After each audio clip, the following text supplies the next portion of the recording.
Park Ranger Files. Tonight's accounts came from towns, not trails, small places, back roads, the kind of California most people drive through without stopping. Some of the people who live there sent me their stories. Here they are. Story 1. I've lived in Bodie my whole adult life, which I'll admit sounds more dramatic than it is.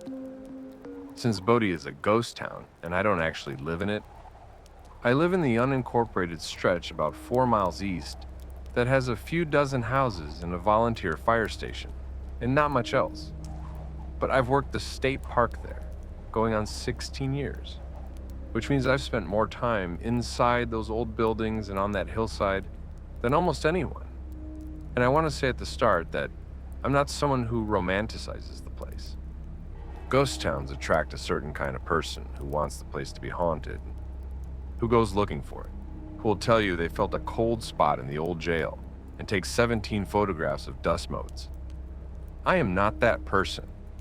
I'm the person who shows up at 7 in the morning to check that the structures are stable and the visitors aren't taking souvenirs. And I've done that 6 days a week for 16 years. And for most of those years, I've found the place interesting, beautiful, melancholy, completely ordinary, in the way that all old places are ordinary once you've been in them enough. I'm telling you all this so that when I tell you about the winter of 2 years ago, you understand it came from someone who had no interest in it being strange, who had in fact spent years gently correcting visitors who thought they'd experienced something supernatural, who had a ready explanation for every noise and every cold draft and every trick of the light in those old buildings. Before I tell you about the footprints, I want to tell you about a particular kind of visitor, because I've spent 16 years watching how people relate to this place, and it's relevant.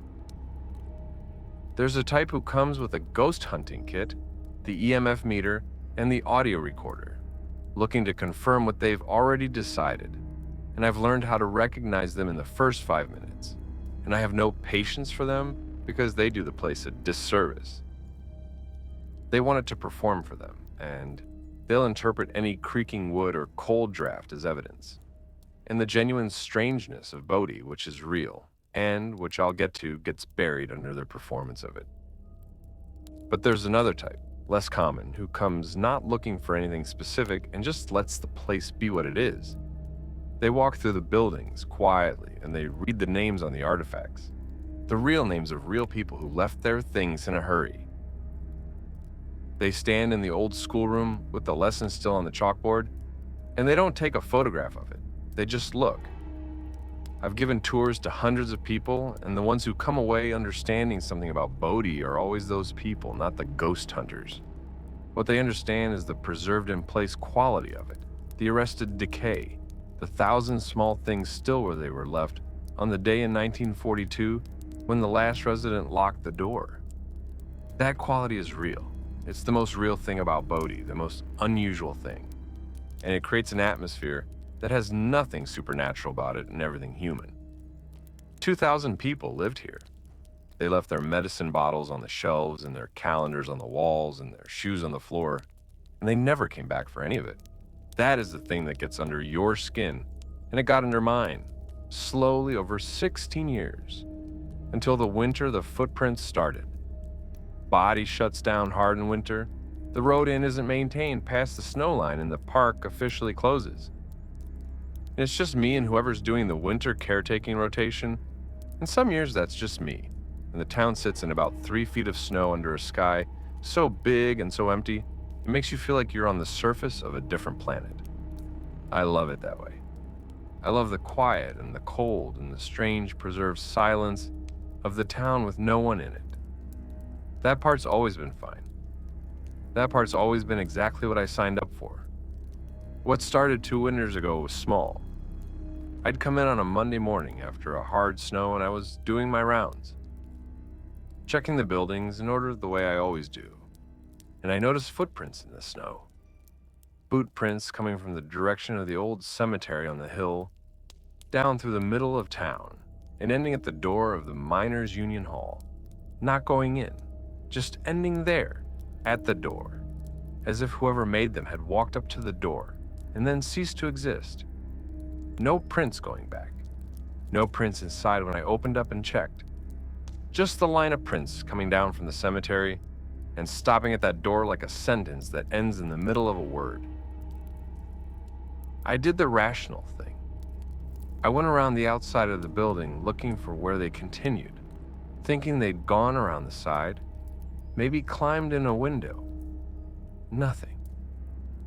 I checked whether the snow had drifted and covered a return track. The drifting didn't account for it. I walked up to the cemetery and looked for where the prints had originated, and they came from nowhere. They started at the far edge of the cemetery, in the middle of open ground with no wall or fence that someone could have jumped down from. They just began, in a single stride, as if someone had stepped out of nothing at the edge of the cemetery and walked down to the Union Hall door and stepped back into nothing there. I wrote it in my log because I write everything in my log. Unknown footprints, single set. Originating from cemetery perimeter, terminating at Union Hall North entrance. No source or continuation identified. And then I kept doing my rounds. It happened 4 more times that winter, always after a fresh snow. Always a single set of prints. Always from the cemetery, always to a building door, always ending there with nothing going back. 3 times the Union Hall, once the old jail, once the Wheaton and Hollis Hotel. And every time I'd go through the whole sequence, check the building, check for return tracks, walk back to the cemetery, find nothing, write it in the log. And I'd like to tell you that the repetition made it less strange, but I'd be lying. The repetition made it worse because random things don't repeat with that consistency. And consistency is a pattern, and patterns have sources. The 4th time the prints appeared, I went back to the log and laid out all 4 incidents side by side, which is a habit from my Park Service training. You look at the pattern, not the individual event. Same starting point at the cemetery every time, within about 20 feet of each other. Same buildings, 3 to the Union Hall, once to the jail. Always after a storm that put down at least 6 inches overnight, which meant always fresh snow, no old prints to confuse the picture. Always ending at the door, never the window, never the back of the building. Always a single set, same approximate stride length, consistent enough to be data. And data asks for an explanation, and the explanations I had were thin. I tried the most literal one first, methodically, that someone was getting to the park in winter via a route I didn't know about, walking in, coming down from the cemetery, and leaving by some means that didn't leave tracks. I walked the full perimeter of the park after the 5th set of prints in the snow, looking for any sign of entry or exit. Nothing. I checked the road in, the only real road, which hasn't been maintained past the snow line in winter for decades, and the snow on it was unbroken. Whatever was making those prints was not arriving by any route I could find. In March, I mentioned it to an old woman who lives out my way, one of the few full-time residents of that stretch, who's been there much longer than me. I told her about the prints clinically, the way I'd log it, and she listened without expression, and then she asked me which buildings, and I told her, and she nodded and said that those were the buildings where the men who died in the fire of 1932 used to gather, the big structure fire that killed 6 men, one of the last major disasters before the town's final abandonment. She said it like she was confirming something she'd already suspected, not like it surprised her at all. And then she told me something that I've thought about every day since. She said that Bodie's preservation ordered the official policy of arrested decay, the thing that makes the park what it is. Everything left exactly as it was on the day it was abandoned. She said that some of the things that were there on that last day are still there too, still doing what they were doing, because nothing was supposed to leave and nothing was supposed to change. And that the preservation order doesn't make distinctions about what kind of thing it preserves. I don't know what to do with that as a statement. I'm a parks employee, not a philosopher. But I'll tell you that the next winter, when the first snow came and I did my Monday morning rounds, I went up to the cemetery before I checked any of the buildings, and I stood there at the edge of it in the cold, and I said out loud to nothing, to the snow and the old markers in the winter sky, that I'd seen them, that I'd logged them, and that the buildings they were going to were in good shape, and I was taking care of them. I don't know why I did that. It just seemed right to say. And that winter, there were no prints. I want to tell you something about the Bodhi Cemetery because it's the origin point of all those prints, and it deserves more than a passing mention. It sits on a hill above the main town, and it's one of those cemeteries that's honest about what it is in a way that landscaped graveyards usually obscure. No manicured grass, no decorative planting. The headstones go crooked in the hard soil over the years, and the old wood fencing has been replaced as needed. The names on the stones are the names of people who died out here, many of them young, many of them from violence or accident or disease, in a place that was briefly full of men seeking something and then emptied out in a decade. There are children's graves. There are graves with no names. It's not a peaceful cemetery in the design sense. It's more honest than that. A record of how hard this place was, and how quickly the world moved on from the people it used up. I've stood in that cemetery hundreds of times, and I've never felt frightened there, which is the opposite of what people expect. What I feel is the weight of all those abbreviated stories and the knowledge that the town below is still standing with their things in it. If anything in that whole arrangement were going to leave its record in the snow, it would make a kind of sense for it to start at the cemetery and end at the buildings where the living work happened. Work and rest. Up and down the hill. The same circuit. Before I get to the absence of prints, I want to tell you about a conversation I had with a visitor about a year into the Footprint Winters. She wasn't a ghost hunter type. She was a retired school teacher from Sacramento who had been coming to Bodie every few years for decades, had been bringing her classes for years before that, and she came alone now that she was retired, just to walk the town. She'd been there longer than I had in terms of accumulated visits, if not continuous employment, and she knew the buildings well. I showed her the log entry for that year's prints as a matter of professional curiosity, asked if she'd ever noticed anything similar. She read it carefully, the way teachers read things, and then she handed it back and told me she'd never seen footprints. But she'd noticed something else over her years of visits that she'd never said to anyone because she hadn't known how. She said that in the cold months, in the preserved buildings, she'd sometimes catch a smell. Not mildew or old wood, which you'd expect. Something warmer, coffee and wood smoke, and something she associated with winter mornings and working houses. The smell of a place that is being lived in.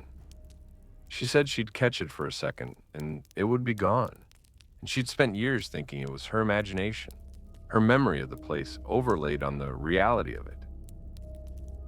And then she said very quietly, maybe it is being lived in whatever way is still possible for a place like this. And then she stood up and said thank you and left, and I sat with that for a long time. I'm not claiming a connection, it could be coincidence. The snow fell differently, or the temperature pattern changed, or there's a perfectly physical explanation I never found. But I logged the absence the same way I logged the presence, and I've kept saying the same thing every first snow since, and there have been no prints since. And I keep the buildings in good shape, and whatever that's worth is whatever it's worth. 16 years. I'll probably do another 16. Bodie in winter is still the most beautiful place I know. The snow and the silence and the preserved town sitting in it. The sky at night when there's no moon and the stars are so dense they look like a mistake. I come in early on those clear mornings before the light is fully up, and I walk the town the way I always have, checking the structures, reading the condition of the place. And now and then, on the first hard snow of the year, I go to the cemetery first before I do anything else, and I stand at the edge of it in the cold, and I say what I say to the snow and the old markers in the winter sky, that the buildings are in good shape, that I'm taking care of them. It takes less than a minute. And then I go down the hill and start my rounds, and the day is ordinary. And Bodie is exactly what it is, which is the most extraordinary, ordinary place I've ever had the luck to work in. If you're listening to this late at night, and it's doing what it's supposed to do, consider hitting subscribe before you forget. It's the main thing that keeps this channel going, and it takes about 2 seconds. And if you've got an account of your own, the address is in the description. I read all of them. All right, back to the submissions. Story 2. My name is Darlene, and I'm 71 years old, and I have lived in the same house in the same small town in the Central Valley my entire life, except for 2 years of junior college and a year I spent in Fresno that I don't count. And I want to say before I tell you this that I am a church-going woman, a practical woman, and that nothing in my upbringing or my faith prepared me for what I'm about to describe. And I've spent 4 years trying to fit it into a box it won't go into. The town I live in is the kind of town that the state highway passes through without stopping. A grain elevator, a feed store that's been there since before I was born, a diner that gets the ranch families on Saturday mornings, and a post office that's open 3 days a week. Population around 800, and that's been true my whole life. The same 800, the same names, the same families on the same land. I know everyone here and everyone knows me, and that's the context in which the following happened, because part of what made it so wrong was that I thought I knew everything there was to know about this town. 4 years ago, my neighbor across the street, a man I'll call Harold, died. He was in his late 80s, a widower, had lived in that house my whole memory, quiet man, kept to himself since his wife went, would wave from the porch. We were not close, but we were the kind of neighbors that small towns make, which means I knew when he was home and when he wasn't. I knew the sound of his truck. I knew the particular way he left his porch light on if he'd be out past dark. He died on a Wednesday in November, quietly in his sleep, the way most of us hope to go. And the county came, and the family came from out of state, and the house was dealt with over the course of about 2 weeks. And then it was empty. Sold to a young couple from the Bay Area who haven't moved in yet, and that's where things should have ended. I want to explain something about the relationship between neighbors in a small town of 800 people that I'm not sure comes across to people from elsewhere. When you live in a place this size, the rhythms of the people around you become part of your own rhythm without your noticing. Not consciously, that Mrs. Alvarez's light comes on at 5:45 because she's always been an early riser, and you know that the Martinez boy's car starts up at 7:20 for his commute. And you know the sound of Harold's truck in the morning and the sight of his porch light at night. You don't think about these things, they're just the texture of the place, the background music of the street. And when someone dies, the absence of their specific contribution to that texture is its own kind of presence. The silence where the truck used to be, the dark where the light used to be. Grief in a small town has this physical, spatial quality that's different from grief in a city, because in a city the person's absence is absorbed into the general noise, but here there's a specific gap in the specific place where they were. He was in his late 80s, a widower, had lived in that house my whole memory, quiet man, kept to himself since his wife went, would wave from the porch. We were not close, but we were the kind of neighbors that small towns make, which means I knew when he was home and when he wasn't. I knew the sound of his truck. I knew the particular way he left his porch light on if he'd be out past dark. He died on a Wednesday in November, quietly in his sleep, the way most of us hope to go. And the county came. And the family came from out of state. And the house was dealt with over the course of about 2 weeks. And then it was empty. Sold to a young couple from the Bay Area who haven't moved in yet. That's where things should have ended. Before I tell you about the porch light, I want to tell you something about Harold, because he deserves to be more than the dead neighbor in someone else's story. He'd been a farmer his whole life, row crops, came up the hard way, had a wife who passed about 15 years before him, who everyone in town had loved. And after she went, he got quieter, but not bitter, just smaller in the way widowers sometimes get, contained, careful with himself. He still came to things, the church potluck, the July 4th barbecue out at the fairgrounds, but he'd leave early and walk home alone. And you got the sense he was doing the social minimum to keep himself connected to the living while spending most of his time in the country of his own thoughts. His porch light was a small thing, but it was a communication. It said he was home, and he was all right. And I'd watched for it for years, the way a neighbor does. The quiet monitoring that small towns make of each other. Except the porch light kept coming on. Not every night. Maybe twice a week, sometimes 3 times. Always after dark, usually around 9 or 10 in the evening. That porch light would come on over there. The same porch light Harold used to leave on when he'd be out late. And it would stay on for 2 or 3 hours and go off again. I watched it for a week thinking I was imagining it, thinking it must be the real estate agent or the new owners coming to check the property or a timer someone had set. But there was never a car. I am positioned to see that street, and there was never a car over there when the light was on. And the house was dark in every other window. No movement, just that one porch light on in an empty house, the same hours Harold used to leave it on. I asked around quietly, because in a town this size, you don't say certain things out loud without care. I asked the woman from the realty office, and she told me no one was scheduled to be at the property on the nights I named. I asked the mail carrier who covers that side of the street, and she'd noticed it too. Had assumed it was a timer or a motion sensor. It wasn't a motion sensor. Motion sensors don't come on at 9 and go off at midnight on a schedule. I checked whether there was a timer. The new owners gave me permission to look around. They weren't local and were happy for a neighbor to keep an eye. And I found no timer, no automatic switch, nothing that would explain a light coming on and going off on a human schedule in a house with no one in it.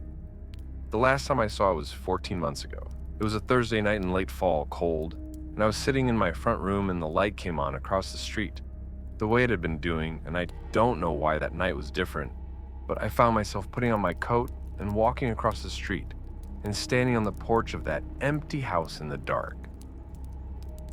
And I stood there and I said, "Harold, is that you?" Out loud.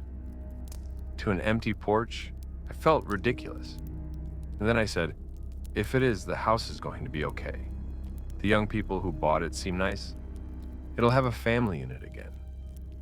And I stood there a while, and then I went home. The light never came on again after that. The young couple who bought the house came down from the Bay Area about 6 months after Harold passed to check on the property and start planning the renovation. And they stopped by to introduce themselves the way new neighbors do, and I liked them immediately. They were in their 30s, expecting their first child, and they had the specific hopefulness of young people who found a house they love and can imagine their life in. I told them a little about Harold, the good things, the way from the porch, the kind of neighbor he'd been. I didn't tell them about the light. I've thought about that choice a lot since.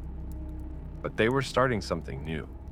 They were expecting a baby, and I didn't want to put anything in the house for them before they'd even moved in. Whatever Harold was doing over there with the porch light, it was done by the time they were ready to come. And what new parents need is a house that feels like theirs. They moved in last spring. There's a baby now. I can hear it sometimes. The small sounds of a house with a new life in it, a sound Harold's house hasn't had in a long time. I haven't seen the porch light come on since the night I went over and said my piece. But I'll tell you that on the evening the young family arrived with their moving truck, I stood at my window and watched them unload. And I felt Harold there, in the way you feel an absence become a presence for a moment, a warmth and a satisfaction. And I said hello to it quietly, and then it was gone. I've told this to exactly 2 people before now, my daughter and my pastor. And my daughter thought I'd been dreaming, and my pastor said sometimes the Lord allows the departed a period of adjustment, and that the living should offer comfort where they can. I don't know if that's what I did or what Harold was doing over there all those nights. I know what I saw, and I know what I said, and I know the light stopped, and I want to add one thing that happened after the night I went over to Harold's porch, about 3 months after, because it seems like the right way to end. The young couple had moved in by then, painted the porch a new color, fixed the screen door that Harold had let sag, put flower boxes in the windows. The house was becoming theirs, which is as it should be. And one evening in late spring, I was in my front room with the lamp off, watching the street the way I do sometimes in the evening. And the baby was home by then, a few weeks old, and there was a light on in the front room over there, the soft light of a house with a new infant, someone up at all hours, the way you are. And I saw, for just a moment, the porch light come on. Not for long, maybe 30 seconds, and then it went off. The front room light of the new family still warm in the window, and I sat very still and I thought, well, just that. Well, like a conversation had reached its natural end, and all there was left to say was, well, which is a word that means the weight has been set down, and the setting down was good. I haven't seen it since. I'm 71 years old, and I've decided that the only appropriate response to something you can't explain is to behave with the same decency you'd want extended to you. And I think standing on a man's porch and telling him his house was going to be all right was decent. And that is the whole of what I have to say about it. Story 3. I work IT for a school district that covers 4 small towns in the mountains above the Owens Valley, the eastern Sierra side, the dry side, where the towns are tiny and spread far apart, and the winters are serious. Been doing it 7 years. My whole job is driving between schools, keeping ancient computers running, which means I spend a lot of time on mountain roads between towns. And I know those roads the way you know your commute, which is to say I've stopped really seeing them. They're just the connective tissue between problems I need to fix. The town I want to tell you about, I won't name, because the people there will know exactly who I'm talking about. And some of them read their email. It's a mountain town of maybe 300 people, a post office, a general store, an elementary school that's down to 40 kids, and a history that goes back to the mining days, the way everything in that part of the Sierra does. The kind of place where the old-timers remember the old-timers. I go up there every other Tuesday to maintain the school's 8 computers and update whatever needs updating and fix whatever's broken, which is usually something. It's a 90-minute drive each way on a road that gets interesting in snow. And I've done it maybe 200 times, and nothing has ever happened on it, except once I saw a golden eagle take a jackrabbit, and once I had a tire go flat at the worst possible spot, until 18 months ago. When you drive between small mountain towns for a living, especially in the off-season, you develop a particular relationship with the history of the roads. The routes through the eastern Sierra are old, much older than the paved surfaces, and the modern road often follows or crosses old routes that were already old when the first European settlers arrived. The historical markers along them are only the named and officially significant part of a much larger layer. The roads themselves have a depth that's hard to describe. In certain stretches at dusk and fall and winter when the light goes particular and the country empties out, you get a sense of those layers that I couldn't have put into words before the thing I'm going to tell you. The Eastern Sierra roads are palimpsest. What I saw was a layer showing through. I was coming back down from the school late afternoon November, the light already going gold and long the way it does out there. And about 20 minutes below town, there's a wide spot in the road where the old stage route used to turn off. And there's a historical marker there that I've driven past 1,000 times without reading. And that day, for no reason I can point to, I pulled over and got out and read it. It was about a man. A mail carrier who'd worked the route between 2 of those towns in the 1880s, a man named in the marker. And it said he'd been murdered on that road in the winter of 1887 by persons unknown, robbed for the mail he was carrying, left in the snow. It said his route had covered 30 miles of mountain road on horseback in all weather, that he'd been making the run for 12 years without incident, and that he'd been found 3 days after he went missing, in a ravine off the road, and that the mail he was carrying was never recovered, and that no one was ever charged with his death. Practical, historical, sad. The kind of marker you find all over that country. I read it, got back in my truck, and drove on.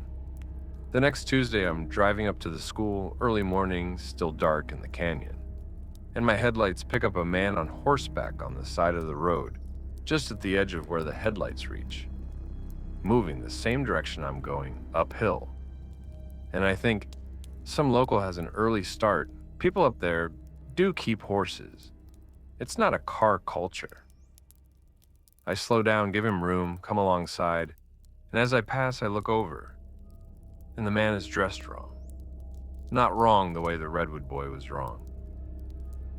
I've read the other account you've run, but wrong in the same fundamental way.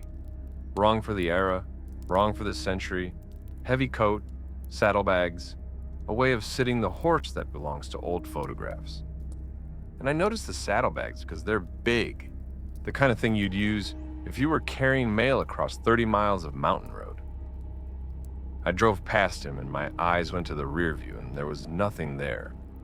The road behind me was empty. He'd been there, distinct.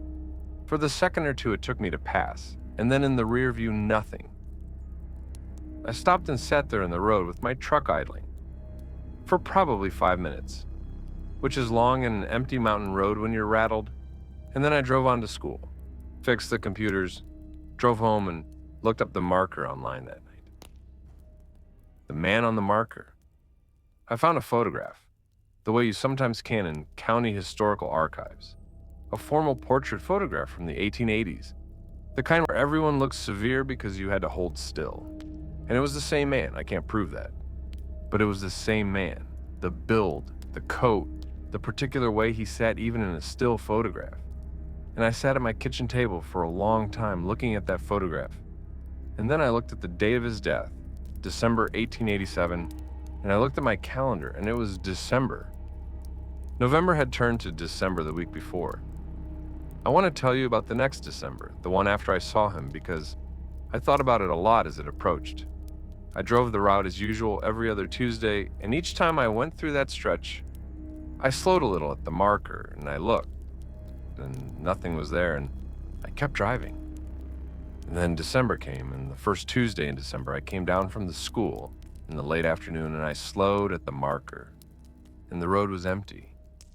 And I felt something I hadn't expected, which was a small, specific sadness. Not fear, there'd been no fear the first time, really. Once the initial shock passed, just a quiet sadness that he wasn't there, that the road was just a road. I'd been carrying the account of him all year, the photograph and the notes and the dates, and I'd been thinking about him in the way you think about a person whose story you know.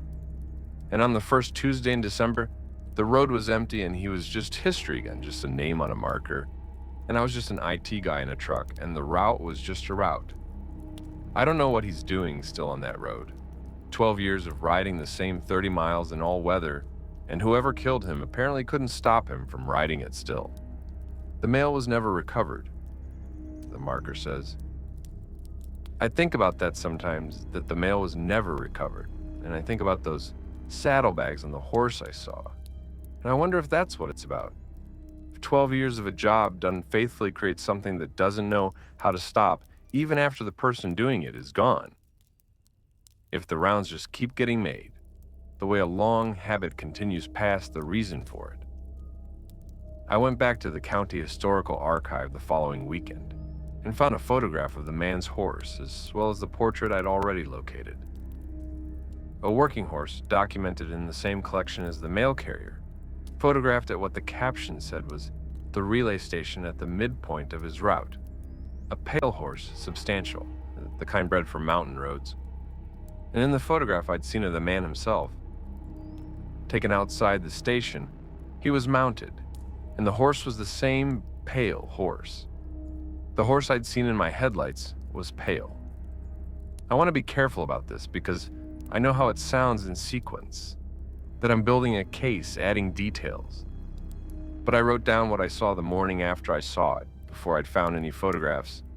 And my notes say, a man on a pale horse, saddlebags, wool coat, and that's what the photograph shows, and I didn't know the photograph existed when I wrote my notes.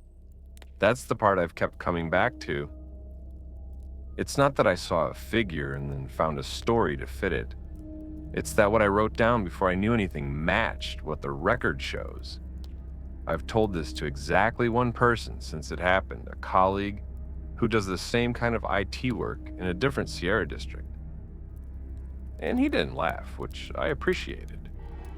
He told me he'd heard something similar from an old teacher at one of his schools, an old woman who'd been in the mountain towns her whole life, who'd told him that the old routes through the Sierra carried things. She'd meant it practically that the roads followed the terrain in ways that corresponded to old travel corridors. Animal paths first, then people, then horses, then machines, all following the same geometry through the mountains. Because the mountains don't change, and the easiest way through them stays the same across centuries. And that when you travel a route that 10,000 people have traveled before you, in the same direction, on the same line, through the same terrain, you're adding yourself to something long. She hadn't been making a supernatural claim. She'd been making a geographic one. But I've thought about it in terms of the man on the pale horse, about what it means that his route is my route, that the 90 minutes I drive every other Tuesday is also his 30 miles every week in 1887, that we're on the same line through the same mountains, and that maybe the line is long enough to hold both of us at once, separated by 140 years, but sharing the road. I drive that road every other Tuesday, and I haven't seen him again. But I read the marker now every time I pass it. I don't know why. It just seems like the right thing to do, to acknowledge that he's there, still making his run in December, still carrying mail nobody's ever going to receive. Story 4. I bartend at the only bar in a coastal town I'll describe as being somewhere between San Francisco and Eureka, which is a lot of coast, but narrows it down enough that the locals will know and the rest of you won't. Population under 1,000. The bar has been there since the 1940s, when the fishing was the whole economy and there were 3 times as many people. And it's the kind of bar that has the same 10 regulars every night and maybe 30 more on weekends when the occasional tourist comes through. I've been behind that bar for 9 years, and I know the regulars better than I know most of my family, which is either a comment on bartending or on my family. Take your pick. Let me describe the bar for a second because it's relevant. It's a narrow room, dark, even in the afternoon, fishing photos on the walls going back to the 60s, a jukebox that works about half the time, a mirror behind the back bar so old it's gone dark and cloudy in patches and gives everything a sepia quality. The bar itself is a long slab of old-growth redwood, stained to something close to black by 60 years of use, and it's smooth the way only very old bar tops get, the kind of smooth that's the accumulation of thousands of elbows and the arms of thousands of glasses and decades of the same motion of the bar rag. I love that bar. I have poured a significant portion of my adult life across it, and I know every inch of it, including the way the wood has faded in patches under certain glasses that sat in certain spots over years, the physical record of the regulars. Walt's spot at the end by the door is where the redwood is worn smoothest.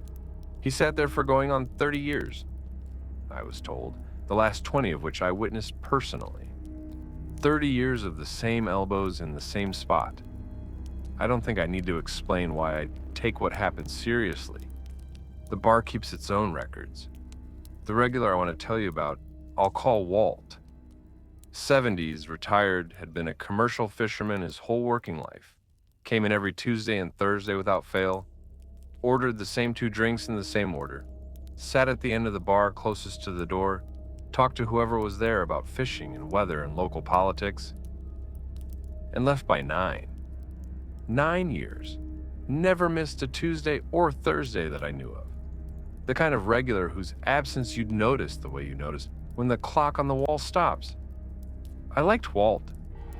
He was funny in a dry way, and he knew more about this coast than anyone alive. And he'd tell you things about the water and the weather and the old fishing grounds that made me understand the coast differently. Walt died 14 months ago. Heart attack, fast, the way he'd have wanted, at home in the evening. His daughter called the bar to tell me because she knew he'd want me to know. I told the Tuesday-Thursday crowd the next time they came in, and we raised a glass, and that was that.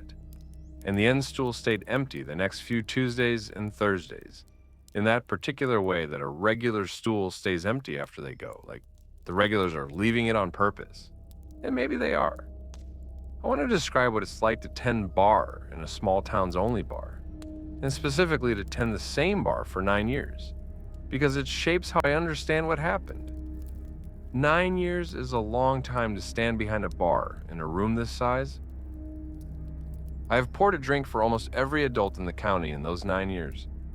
I've watched people get good news and bad news, and no news for years on end. I've heard arguments and reconciliations in the particular elliptical way that men in their 60s and 70s, who've known each other their whole lives, talk about things they've never directly talked about.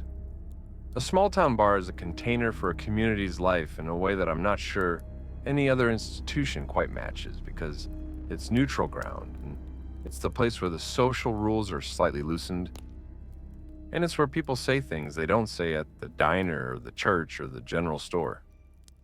After 9 years, I carry a lot of this town in my head that I didn't plan to carry. I know these people the way a long-serving bartender knows people, which is sideways and at a slant, and sometimes more truly than any other way. The way he'd have wanted at home in the evening. His daughter called the bar to tell me because she knew he'd want me to know. I told the Tuesday-Thursday crowd the next time they came in, and we raised a glass, and that was that. And the end stool stayed empty the next few Tuesdays and Thursdays, in that particular way, that a regular stool stays empty after they go, like the regulars are leaving it on purpose, and maybe they are. About 3 weeks after Walt died, I was closing up on a Thursday night, last customer out. Lights down to the back bar lights the way I always close. Just me and the sound of the coolers and the street outside. I was wiping down the bar from the far end toward the door the way I always do, working my way toward Walt's stool. And when I got to the last section, I noticed his stool was turned slightly out from the bar, the way it would be if someone had been sitting on it. And there were 2 wet rings on the bar in front of it. 2, the size and shape of the bottom of my glasses. 2 drinks. The same 2 drinks Walt always ordered in the same order, in the same spots he always put them. Let me tell you about the Thursday closing more specifically, the one when it first happened, because the detail matters. Last customer had left at 1:45. I'd done the register, I'd wiped the bar down once from the far end to Walt's stool, and then realized I couldn't. Not that night, not yet. And had left that end and gone to do the glasses and the cooler stock and the floor, the whole closing circuit, saving that section of bar for last the way you save something you're not ready for. It was the 3rd Thursday after his death. The first 2 I'd just left that section until after the others had gone, and then wiped it down quickly without looking. The 3rd Thursday, I looked. 2 rings. Glass-bottom circles on the dark redwood, the same size and spacing I'd have expected from the way he always had his drinks in front of him. The first one directly ahead. The second one slightly to the right and a few inches back. The way a man puts a second drink when he's not finished with the first, but the glass has been placed. I'd put 1,000 drinks in front of Walt. I knew the placement. I stood there holding the bar rag, and I looked at those 2 rings for a long time. And then I wiped them up and said goodnight in a voice that wasn't quite steady and went home. The bar had been empty for over an hour.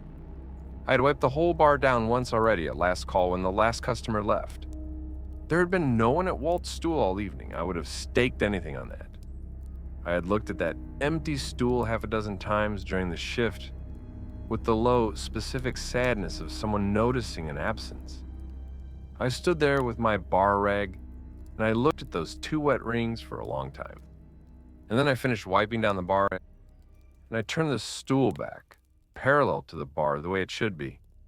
And I said goodnight out loud, to the bar, to no one, to Walt.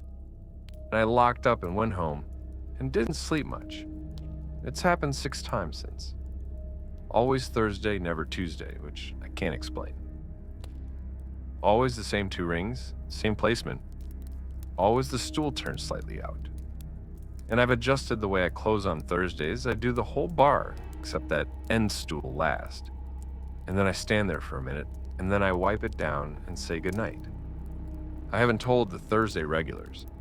I don't know how they'd take it, and I don't want to change the feeling of the place. The feeling of being in a bar full of people who knew Walt and are still coming in. And I feel like if it became a thing, it would turn into a ghost story bar. And Walt would have hated that. He was the least theatrical man I ever knew.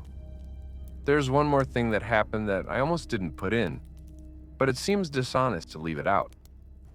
About 4 months after the rings started appearing, one of the Thursday regulars, a man who'd been coming in for years and had known Walt even longer than I had, stayed late one Thursday, and I was doing the cleanup.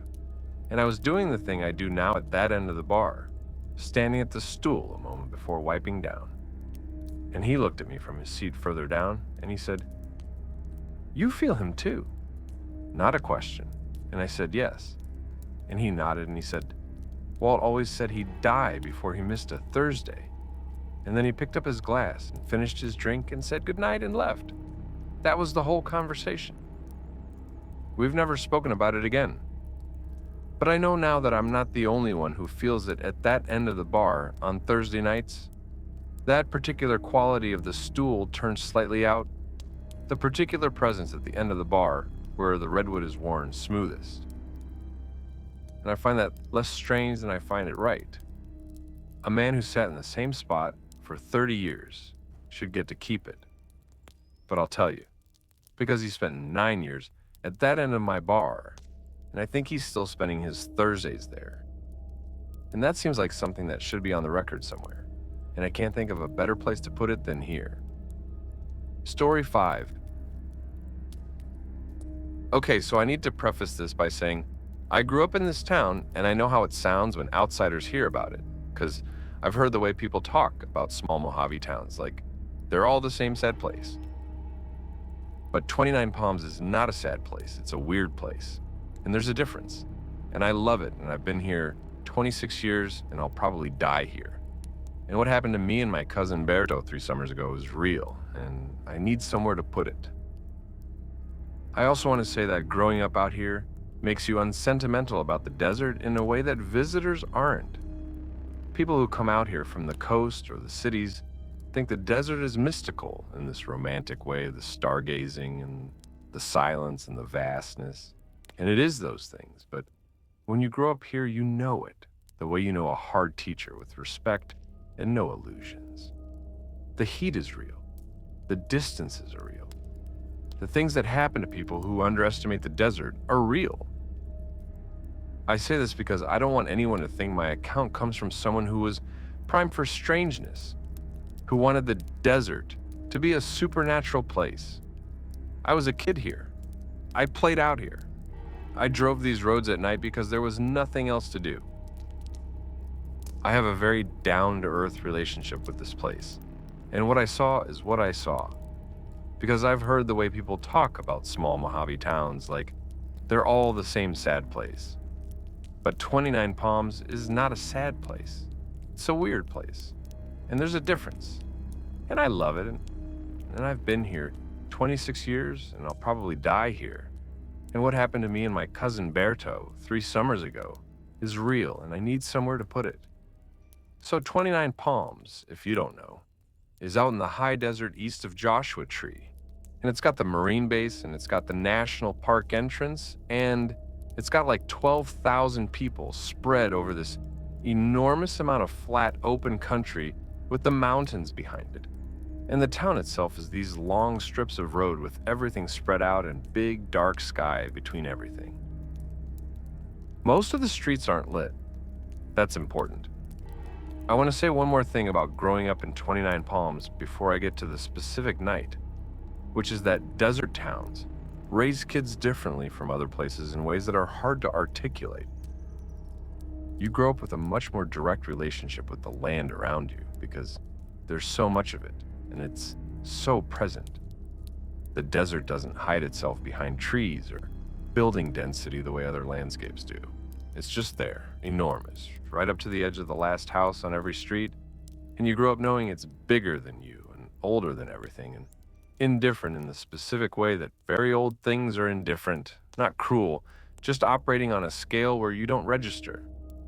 And I think that upbringing creates a different set of instincts. Kids who grew up in 29 Palms don't romanticize the desert the way visitors do. We don't go looking for the mystical experience of it, but we also don't dismiss things. We know the desert has a lot in it that we don't fully understand, and that respecting that ignorance is the practical approach. Berto was visiting for a week. He lives in San Bernardino now, but he grew up here with me, and we were doing the thing we always do when he visits, which is driving around at night because there's not a lot else to do, and the night out here is spectacular. The Milky Way is like a road. And we had a thing we used to do as kids, which was drive the back streets and kill the headlights for stretches, which is completely insane, and I don't recommend it. But the streets are straight and flat and empty, and it feels like flying. The whole dark desert rushing past, and we were 20-something and dumb. We were out on one of the far streets way east of the main drag, and I killed the lights the way we used to. And we coasted in the dark. And Berto saw it first. He said, "Hey, what's that?" And I looked where he was looking, and there was a shape sitting in the road. In the road, in our lane, something sitting on the asphalt in the dark. And I got my foot on the brake and the lights on. And it was a girl, sitting cross-legged in the middle of the street. Maybe 8 or 9 years old, in pajamas, in the middle of the road, at what was now close to midnight in the dark part of town, not moving, just sitting there, facing away from us. My first thought is, she's hurt. She wandered out of a yard, she's sleepwalking, she needs help. And I'm already stopping the car, and Berto's already got his door open. And then the girl turned her head and looked back over her shoulder at us. And neither of us got out of the car. I can't explain that. I'm not the type to freeze. I've helped strangers in bad situations before, and I've always been the one who acts. But something about the way she turned her head stopped both of us cold. And it wasn't that she looked scary, she just looked at us. A kid's face, nothing wrong with it. It was the way she turned, just the head. All the way around, too far. The kind of turn that doesn't go that far.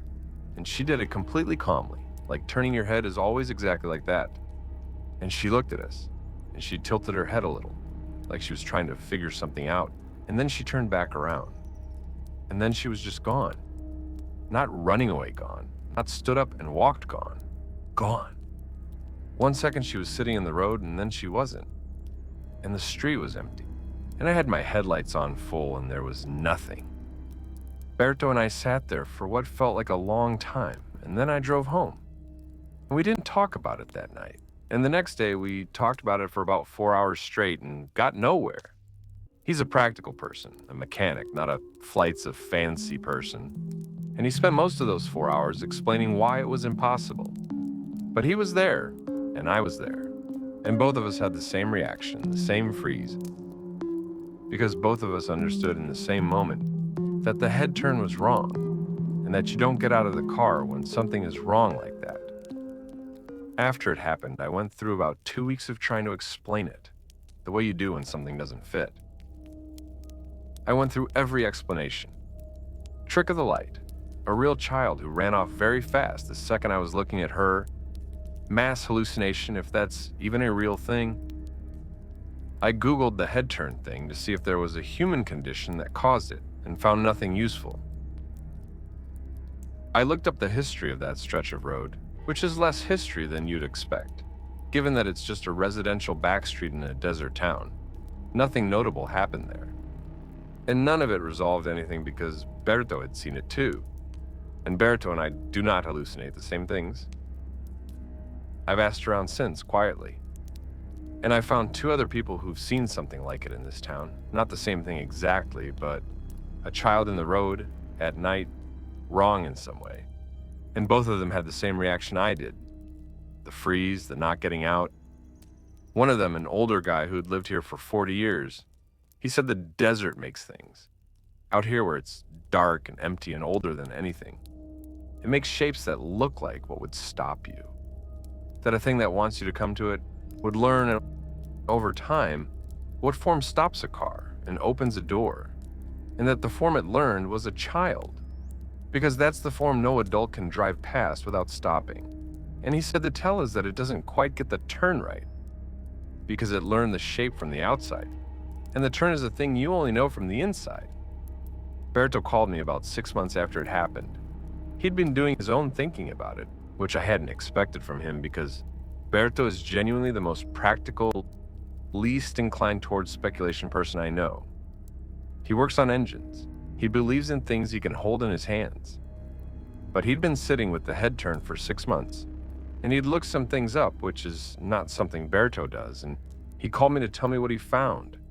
He'd been reading about the history of the High Mojave, specifically the documented accounts from the people who had lived there the longest before the towns were there, and he'd found references to something that was described as an imitator, a thing that learned to look like what would draw you to it, that lived in the dark of the open desert, and learned over time by watching what shapes caused people to stop and come close. The oldest versions of the account described it as wearing different shapes at different times, whatever worked, whatever stopped a person. And Berto said, very quietly for him, I think it had learned the kid. I think the kid is the thing that works now, because we all stopped for a kid, and it figured that out. He said it like a mechanic diagnosing something, just the mechanism stated plainly. And then he said, we didn't get out. And I said, no, we didn't. And there was a silence on the phone that meant we were both thinking about the freeze, the way our bodies had known before our minds did, the way neither of us had moved. And then Berto said he had to go back to work. And we hung up, and I sat in my kitchen for a long time after. I don't drive with my lights off anymore. That's the whole practical lesson. The desert doesn't need help being dark. Story 6. My family moved to Ferndale when I was 11, which is when I first understood what a truly old town felt like. Ferndale is on the Eel River Delta, down on the Humboldt coast. And it's the kind of town that looks like a Victorian painting because most of it is literally Victorian. The big painted houses, the dairy farms, the fog, everything in its place, since the 1880s, and apparently determined to stay there. My parents loved it. I found it beautiful and claustrophobic in equal measure, the way you do when you're a teenager somewhere that doesn't change. I left at 18 and came back at 34 when my mother got sick, and I've been here 6 years now and I've made my peace with it. The fog and the history and the stillness, and I know the town well, all the buildings and the families and the way the talk moves through a place this size. The thing I'm going to tell you is not a single event, it's an accumulation. And I want to be clear that I resisted it as long as I could because I'm a skeptical person by training and because coming back to a town you grew up in after 16 years away puts you in a peculiar perceptual state. You're seeing the place through two sets of eyes, simultaneously the child's and the adult's. And the gap between those two sets of knowledge means you notice things the year-rounders have stopped noticing. I was aware that this was happening to me, that my fresh eyes were registering things that familiarity had rendered invisible to everyone else. And for a long time I used that awareness to explain away what I was noticing about the house. New to the street won't be new forever. But I've been here 6 years and I'm not new anymore. And the house is still doing what it was doing when I arrived. And I've run out of ways to attribute it to fresh eyes. Let me also tell you about the fog, because Ferndale fog is its own phenomenon and it matters to the story. The Eel River Delta collects fog the way a bowl collects water. It rolls in off the Pacific, drops into the valley, and sits there, sometimes for days, thick and still and muffling.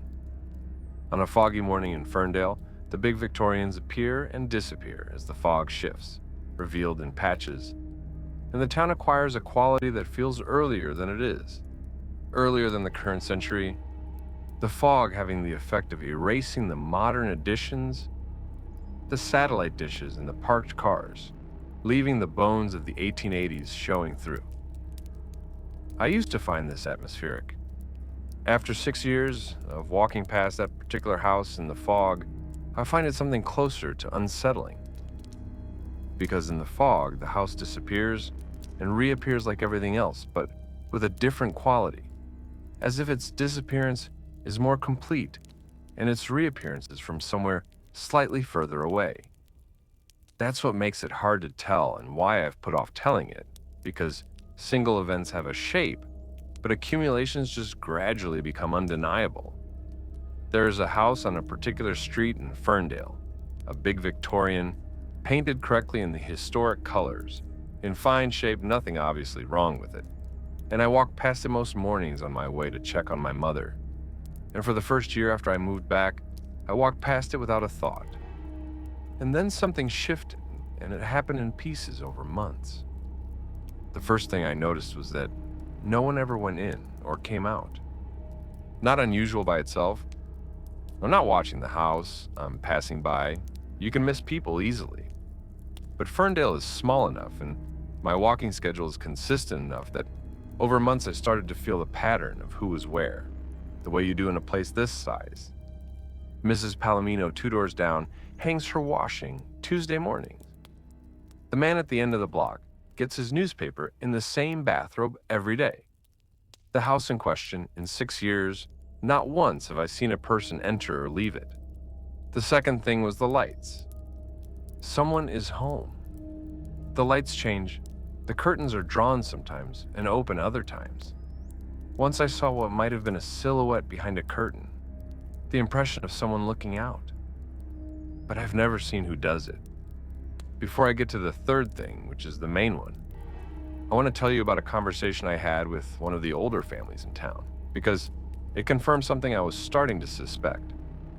About 2 years into living here, I was at a dinner party at a neighbor's house, a woman who's been in Ferndale her whole life and knows every family in the valley. And at some point in the evening, I don't even remember how we got there. She was talking about some of the older properties in town and their histories. And she mentioned the house on my street in passing, named the family name the way you'd name a church or a civic building, just as a fact of the landscape, and said something like, "Oh, they've always been here." And I said, "Well, they've been here a long time, certainly, since the 1880s. And she gave me a slightly puzzled look, as if I'd said something slightly off, and said, "Longer than that." And then we moved on. Longer than that. I've thought about those 3 words since. The house was built in 1887. How can a family have been there longer than a house that's been there since 1887? It could be a loose use of the word, meaning the family had been in the valley before the house was built on that specific lot, which is plausible. That's the most reasonable interpretation. But the particular quality of the puzzled look she gave me, the sense that my timeline was the imprecise one, has stayed with me in a way I can't entirely dismiss. The third thing, and the one I sat with the longest because I knew the answer would be unsatisfying, was asking around. I've lived here 6 years. I know everyone worth knowing. And when I started asking about that house, about who lived there, I got the same response from everyone, a slightly distant look and then a redirecting answer. "Oh, that house has been in the same family forever. Very private people. Have always kept to themselves." Every person I asked gave me some version of that. Not evasive exactly, just incurious. Like asking who lives in the ocean. It's always been there. There are people in it, that's all there is to say. I did what anyone with time on their hands does. I went to the county records. The house has been in the same family name since it was built in 1887. The same family name on every transfer record, every tax record, for over 130 years. But the county records for the house are thin. Most old houses in a county this age have layered records, deaths recorded, estate transfers, the ordinary bureaucratic trail of human lives. The records for this house are nearly empty of events. It's as if the same family has lived in it for 130 years without anyone dying in it, without estates passing, without the ordinary churn of human generations. I'm not saying what I think this means. I don't know what it means, and I'm aware of how it sounds. But I walk past that house every morning, and the lights change, and the curtains move, and in 6 years, no one has walked through that door. And the same name has been on the deed since Grover Cleveland was president. And everyone I've asked about it has answered with the same distant, incurious nothing, as if the question itself doesn't quite land, as if asking about that house is like trying to ask about the fog, which has always been here and always will be. And why would you need to know more than that? Let me tell you what I think I understand about the house, as best I can articulate it, having lived next to the question for 6 years. I think there's a category of place, in old towns especially, where the continuous occupation of a building over many generations creates something that accumulates, layer by layer, in the physical structure and the air of the place, that becomes its own kind of entity without being a person. Old institutions have it. Old churches, old courthouses, old libraries. The thing I felt in the old libraries I used as a child, that sense of accumulated significance, of the weight of all the attention and all the living that had happened in the building, was real in a way that I don't think is supernatural, but isn't nothing either. Buildings that have been used long and hard and consistently absorb something of what's happened in them. The house across the street has been occupied by the same family for 130 years. Whatever's happened in it over those 130 years, whatever living and dying and loving and fearing and hoping, all of it is in those walls now. That's not the supernatural claim. That's just material reality. The question I can't answer is whether whatever's accumulated in those walls has, over 130 years, developed a kind of coherence, a tendency toward continuation that operates in ways I can't account for. I don't know if the family I can't see going in or out is a family of living people or something else, and I've decided, after 6 years, that the most honest thing I can say is that I don't know, and that I may not be equipped to find out. I've done one more thing, which I'll tell you because it's the practical thing a person with a background in publishing does when they've run out of other approaches. I wrote to the family, I found the surname on the county records, found a living member through some searching, and wrote to them carefully, saying I was a neighbor and was curious about the history of the property and would welcome any information. I kept it completely neutral. The response came 3 weeks later, handwritten, a single page, and it was cordial and told me nothing. The family had owned the property since it was built. They valued their privacy. The house was in good repair. They hoped I was enjoying the town.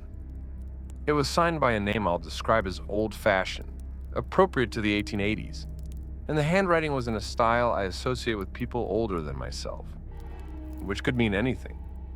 I've read that letter 20 times.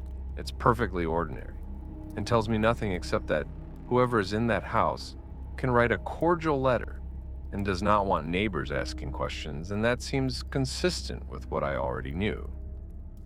There's one more thing I want to tell, the most recent thing from this past winter. The fog had been thick all week, the kind of deep December fog that Ferndale gets. And on one of those mornings, I was walking past and the fog was very low, and the street was almost invisible. Just the shapes of the Victorian rooflines above the white, and the particular silence that heavy fog makes. And I looked at the house, not at the window. I never look at the window directly, but at the house in a general way, and the fog was doing what it does, making the house seem both closer and further, making the whole street feel earlier than it was. And I had the clearest sense I've had in 6 years of something looking back, not from the window, from the house itself, from the whole structure. The way a person might look back who is very still and has been watching for a very long time and is simply acknowledging that you've noticed them. Not threatening, not reaching toward me, just a mutual acknowledgement, the same one I have with the fog itself on those mornings. The sense of two things that have been in the same place for a while, regarding each other in the gray. I kept walking, but I nodded. I don't know what I was nodding at, and I don't need to. 6 years of walking past something deserves at least a nod. I'll probably keep walking past it until I can't walk anymore. I haven't knocked on the door, I've thought about it. But Ferndale is a town that values its privacy and its history. And whatever's in that house has been in that house longer than my family has been alive. And I think, on the whole, that what you leave alone in a town like this leaves you alone in return. And that's a trade I'm willing to make. Good place to take a breath. If you've made it this far tonight, I'd ask you to do one thing before you go back to listening. Leave a comment with which story is getting to you most. It helps the channel more than you'd think, and I do read them. Okay, a few more to go. Story 7. This is going to be short because what happened was short and I don't want to dress it up. I'm a home health aide. I work for a small agency that covers a cluster of rural towns in the Sacramento Valley. And I drive between clients' homes all day, every day, and all kinds of back roads and farm roads, and the county routes that connect the little towns out in the valley, where the rice and the orchards go on forever. I've done it 11 years, and the roads are so familiar, I could drive most of them in my sleep. I want to explain what the job is actually like before I get to the account, because I think it matters. People imagine home health as mostly medical, mostly practical, and it is those things, the medications and the mobility and the personal care. But the part that takes the most out of you is the other part, the simple human presence part. A lot of my clients, especially the rural elderly ones, don't have much company. Some of them have family who visit on weekends. Some have neighbors who check in. But a lot of them have me and not much else. And I've come to believe, after 11 years of this, that a consistent human presence is one of the things a person needs most near the end.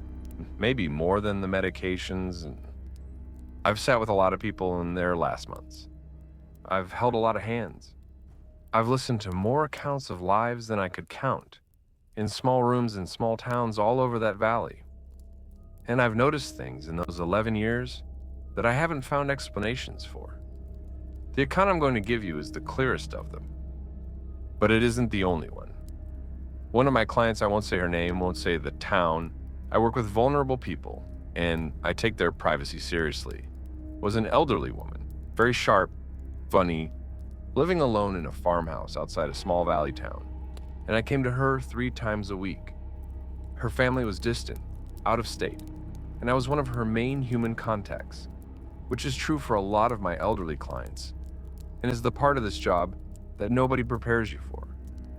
How much of it is simply being present for people who don't have much presence in their lives. I liked her very much. She died 8 months ago peacefully in her own home, which is what she'd wanted. The thing happened the day before she died.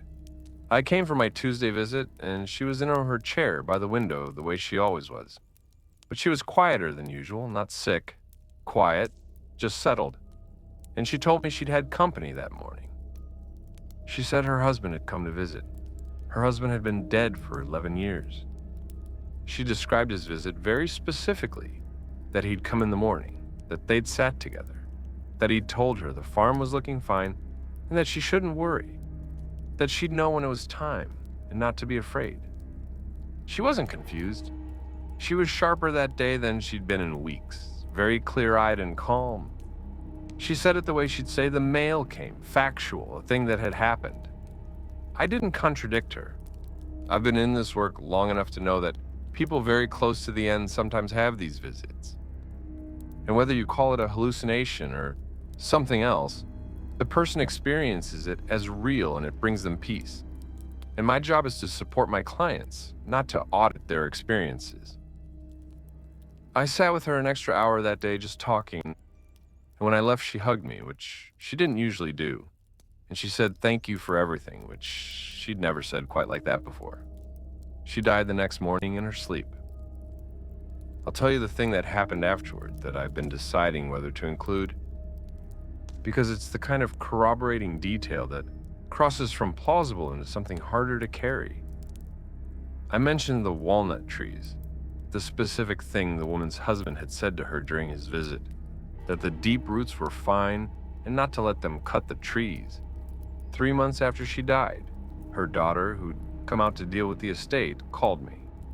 She said the property manager had recommended cutting down the 2 walnut trees at the edge of the drive, that they looked stressed from the drought, and that removing them would simplify the sale.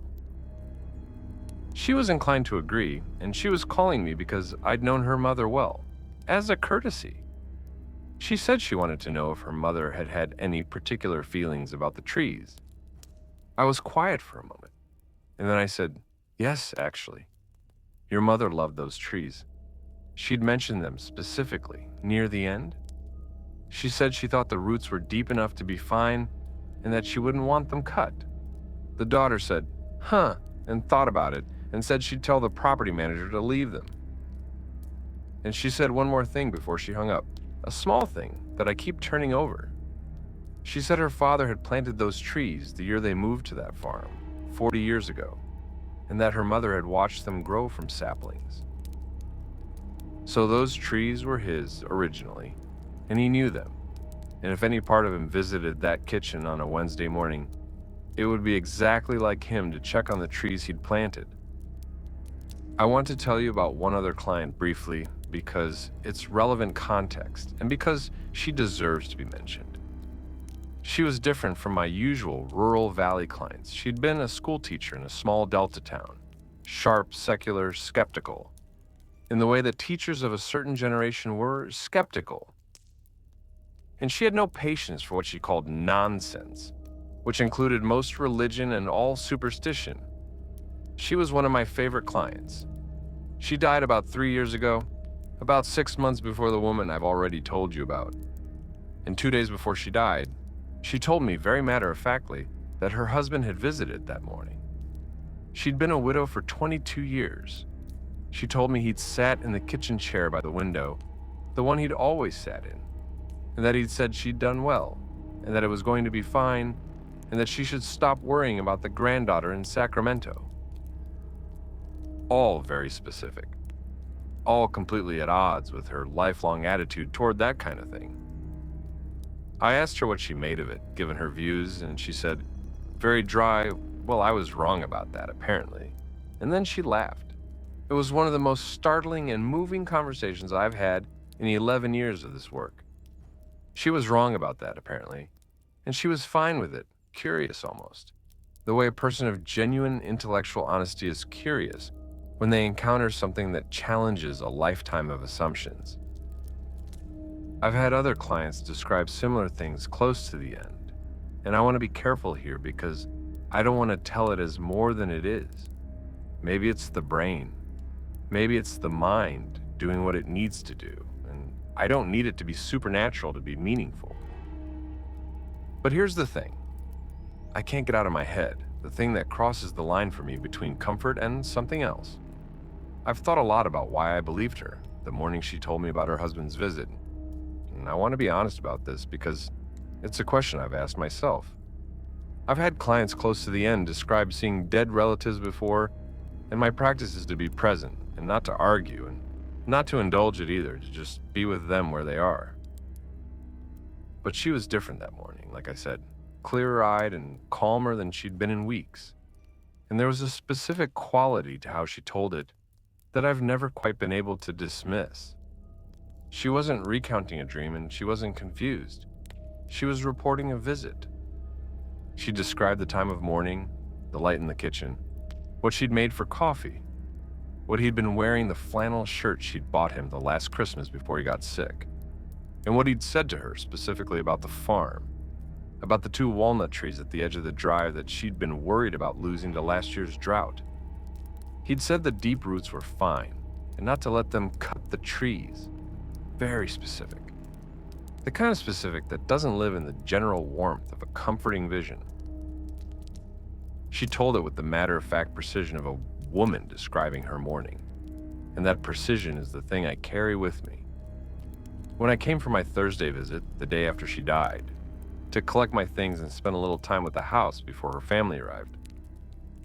I always do this when I lose a client. It's my own private version of saying goodbye when I came in. There was a coffee mug on the kitchen table that wasn't there on Tuesday. 2 chairs pulled slightly out. The table had been set for 2, roughly, not carefully. Just a mug here and a glass there. Like 2 people had sat together at that table on a Wednesday morning, before the ambulance and the family and the official beginning of the end of things. And one of them had been getting ready to leave for a long time, and the other had just come to sit with her until she was ready. I washed the mug and put the chairs back and let the family come into a clean house. I don't know whose mug it was.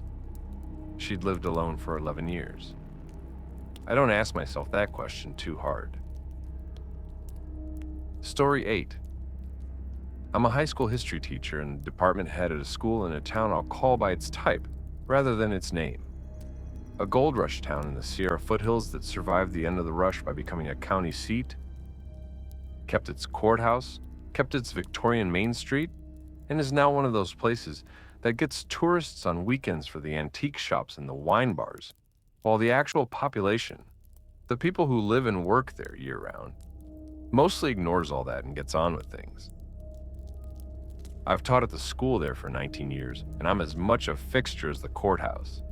This is about the courthouse, which I want you to understand I pass every single working day, and which I want to give you a sense of before I get to the strange part, because the building itself matters.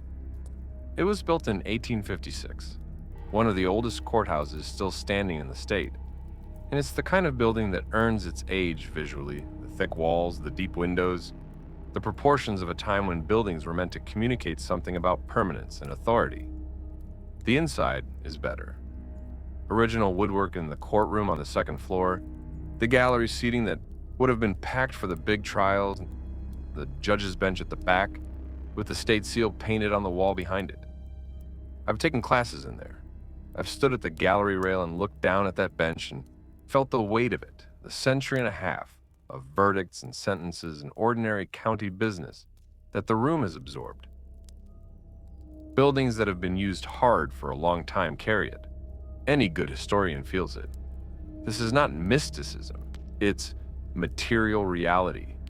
The marks people leave on places, the way use shapes wood and stone and air.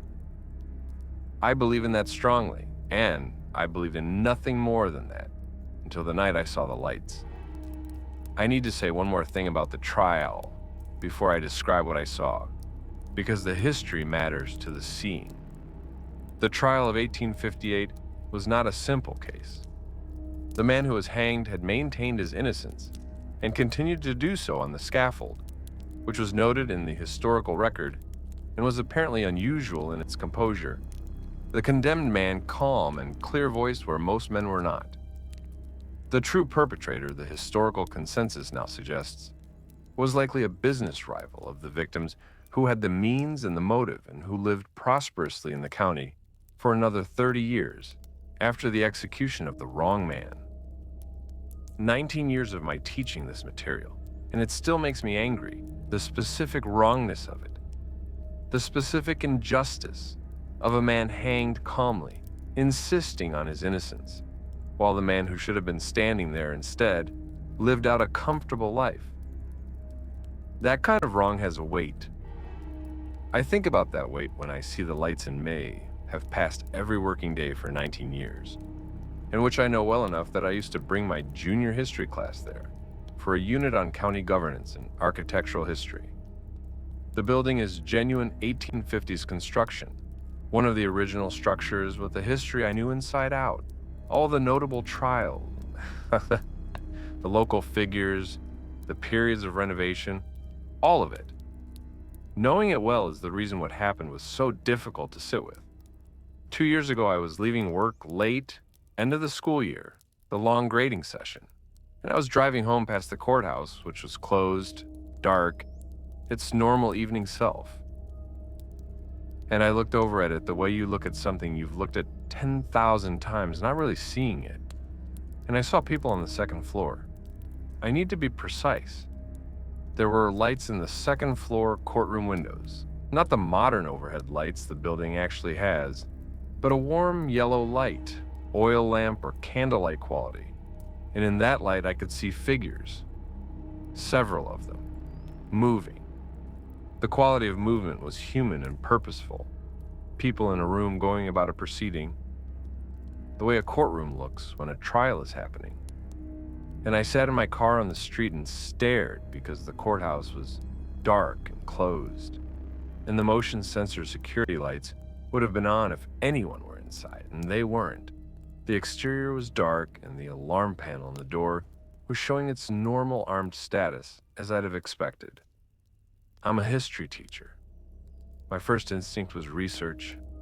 I went home and I went through the county records I already knew well, and I found a reference I'd glossed over before, a footnote in a local history about a particular murder trial in 1858, a long and controversial proceeding that had divided the county, that had gone on for weeks, and that had ended badly. The historical record's words, ended badly, being the 19th century way of saying the verdict was contested, and at least one person, who many believed to be innocent, was hanged. I'd known this, it was in my curriculum, but I'd never looked at the date.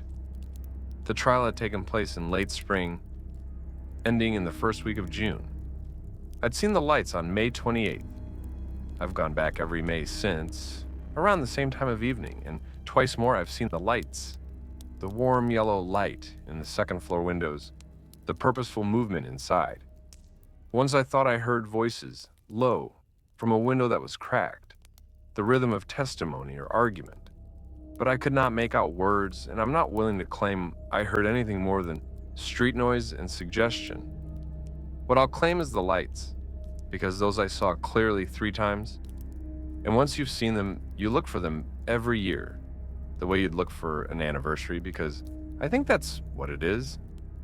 I think 1858 is still in that building, or some part of it is. The unresolved part, the ended badly part, and every May it runs again. Not for anyone's benefit. Not to communicate. Just because something in that courtroom doesn't know it's finished, and goes on making its argument in the warm light to an audience that was dead 150 years ago. The third year I saw the lights. The most recent I stayed for longer than I had before. I'd brought a thermos, and I'd sat in my car on the street across from the courthouse for almost 2 hours. The lights in the second floor windows held their warm quality. The movement inside continued, unhurried, purposeful, and I watched it the way you watch something you've decided to take seriously rather than explain away. And at some point, I found myself thinking about the man who was executed, specifically the composure the historical record noted. Calm and clear-voiced on the scaffold, the record said. I've taught that detail many times, and my students always find it affecting, the wrongly convicted man facing his death with composure. But sitting across from those lit windows in May, I thought about it differently. Composure in that situation doesn't feel like peace. It feels like a refusal to concede something, like a man who is going to make his argument to the last possible moment because the argument is right, and he knows it, and he will not stop making it, simply because the mechanisms of power have decided to close their ears. If there's something in that building still running that trial, still making that argument in the warm light, I think I understand it better sitting across the street at night than I do teaching it in the daylight. Some arguments don't end just because the people making them are dead. Some cases stay open. I tell my students the courthouse history every year, the trial, the controversy, the execution. I don't tell them about the lights. That part's mine, or the courthouses, and it doesn't need to be a lesson. Some things in a town's history just need a witness, someone to know that they're still happening, and I'm the witness this particular piece of history got. I've done one thing differently in my teaching since the first time I saw the lights, and it's a small thing, but it feels important. When I teach the trial of 1858, I've always presented the controversy around the verdict, the evidence that the wrong man was convicted, and the identity of the man most historians now believe was the actual perpetrator who lived out his life in the county unmolested. I've always taught it as history, as an injustice that deserves to be named. What I do differently now is that at the end of the unit, I name the executed man's name specifically, clearly, and I ask the class to hold it for a moment. Not dramatically. I tell them that getting the name right matters, that naming the person wronged is a minimal form of the justice that wasn't given at the time, and that this is part of what historians do. It takes maybe 30 extra seconds, but I started doing it after I saw the lights for the first time, and I keep doing it, and if whatever's in that building is still making its argument in the warm light of late May, I want the students who walk past it every day to know the name of the man the argument belongs to. I show up every May and I look up at those windows and I think about the man who was hanged, and whether anyone in that room, in whatever 1858 still persists in there, is ever going to reach a different answer. And then I drive home and grade my papers, and the courthouse goes dark, and that's that for another year. I want to add one thing about the courthouse in the ordinary daylight, because I think about this often.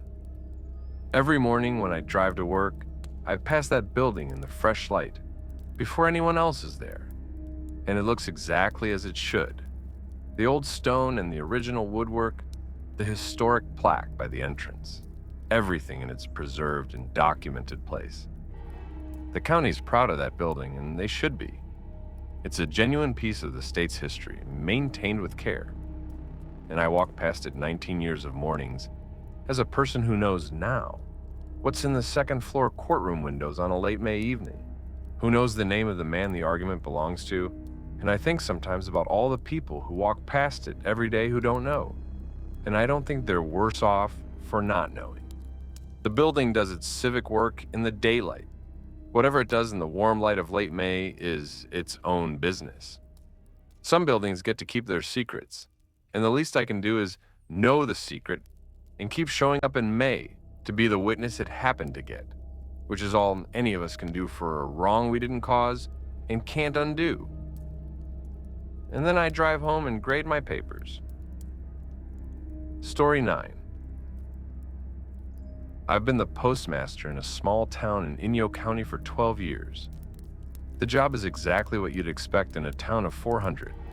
I sort the mail, I know everybody's name, I know who's getting medical bills and who's getting seed catalogs, and who gets letters from the same handwriting every week.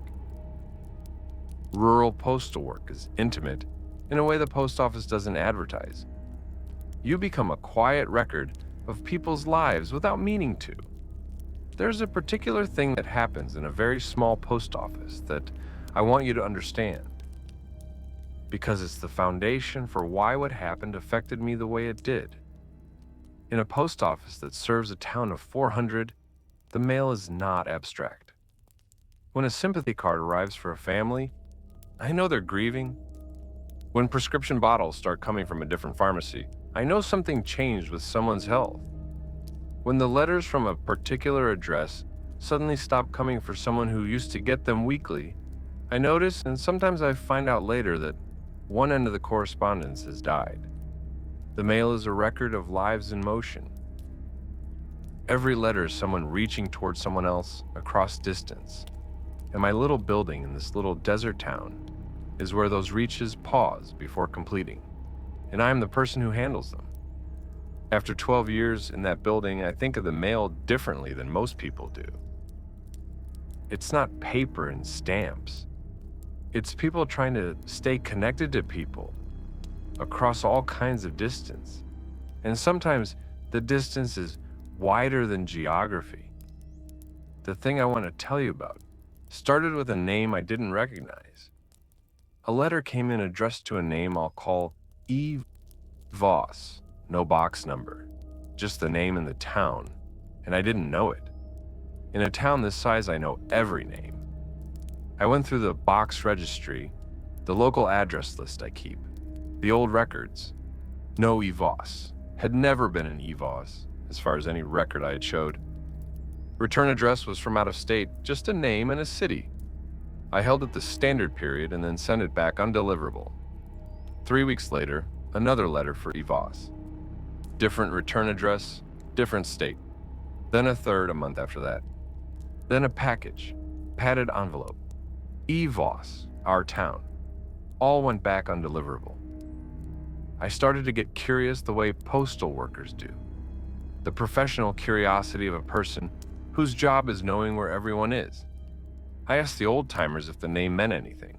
I checked the county records going back decades. I checked the cemetery, which in a town this age has names going back to the 1870s. No Voss anywhere. Then, a letter came that had a return address in our own town. Someone here was writing to E.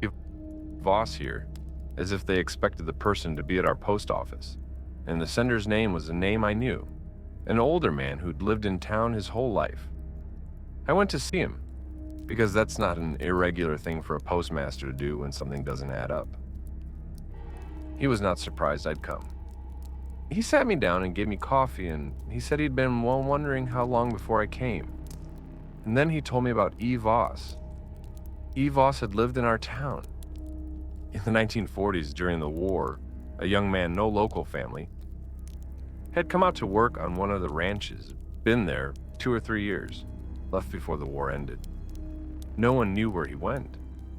The old man had been a child during those years, and he remembered Voss as a fixture of the town. The kind of young man who'd been everywhere and known everyone, and then one day wasn't there anymore. He'd heard in the years after that people wrote to Voss care of the town, not knowing where else to send letters, assuming someone local would know. And they'd been doing it ever since. 70-some years of letters addressed to a man who passed through town for a few years during the war, forwarded or returned. From people who knew him from somewhere, or their parents had, or their grandparents. The correspondence passing down through generations. Letters addressed to a man who was almost certainly long dead to a town that had been his last known address. The old man said the last time he'd actually seen a piece of mail for Voss, and known what it was, he'd been in his 20s. He'd kept writing because it was the only address he had, and he supposed he always hoped one day it'd stop coming back. He was in his 80s when I talked to him. 60-odd years of writing to a last known address. I spent an afternoon at the County Historical Society, the year after I talked to the old man, which is not something I'd normally do, but the Voss situation had gotten under my skin. I found one mention in a 1944 community newsletter that the Historical Society had archived, a brief item about ranch workers who'd arrived in the area to help with the wartime labor shortage. Voss was listed by name, with the ranch he'd come to work on and it's described as being from, and this is the part that stuck with me, no fixed prior address. The newsletter was the kind of cheerful wartime community writing that lists people's hometowns, where everyone is from Indiana or Nebraska or the San Joaquin, everyone having somewhere they came from.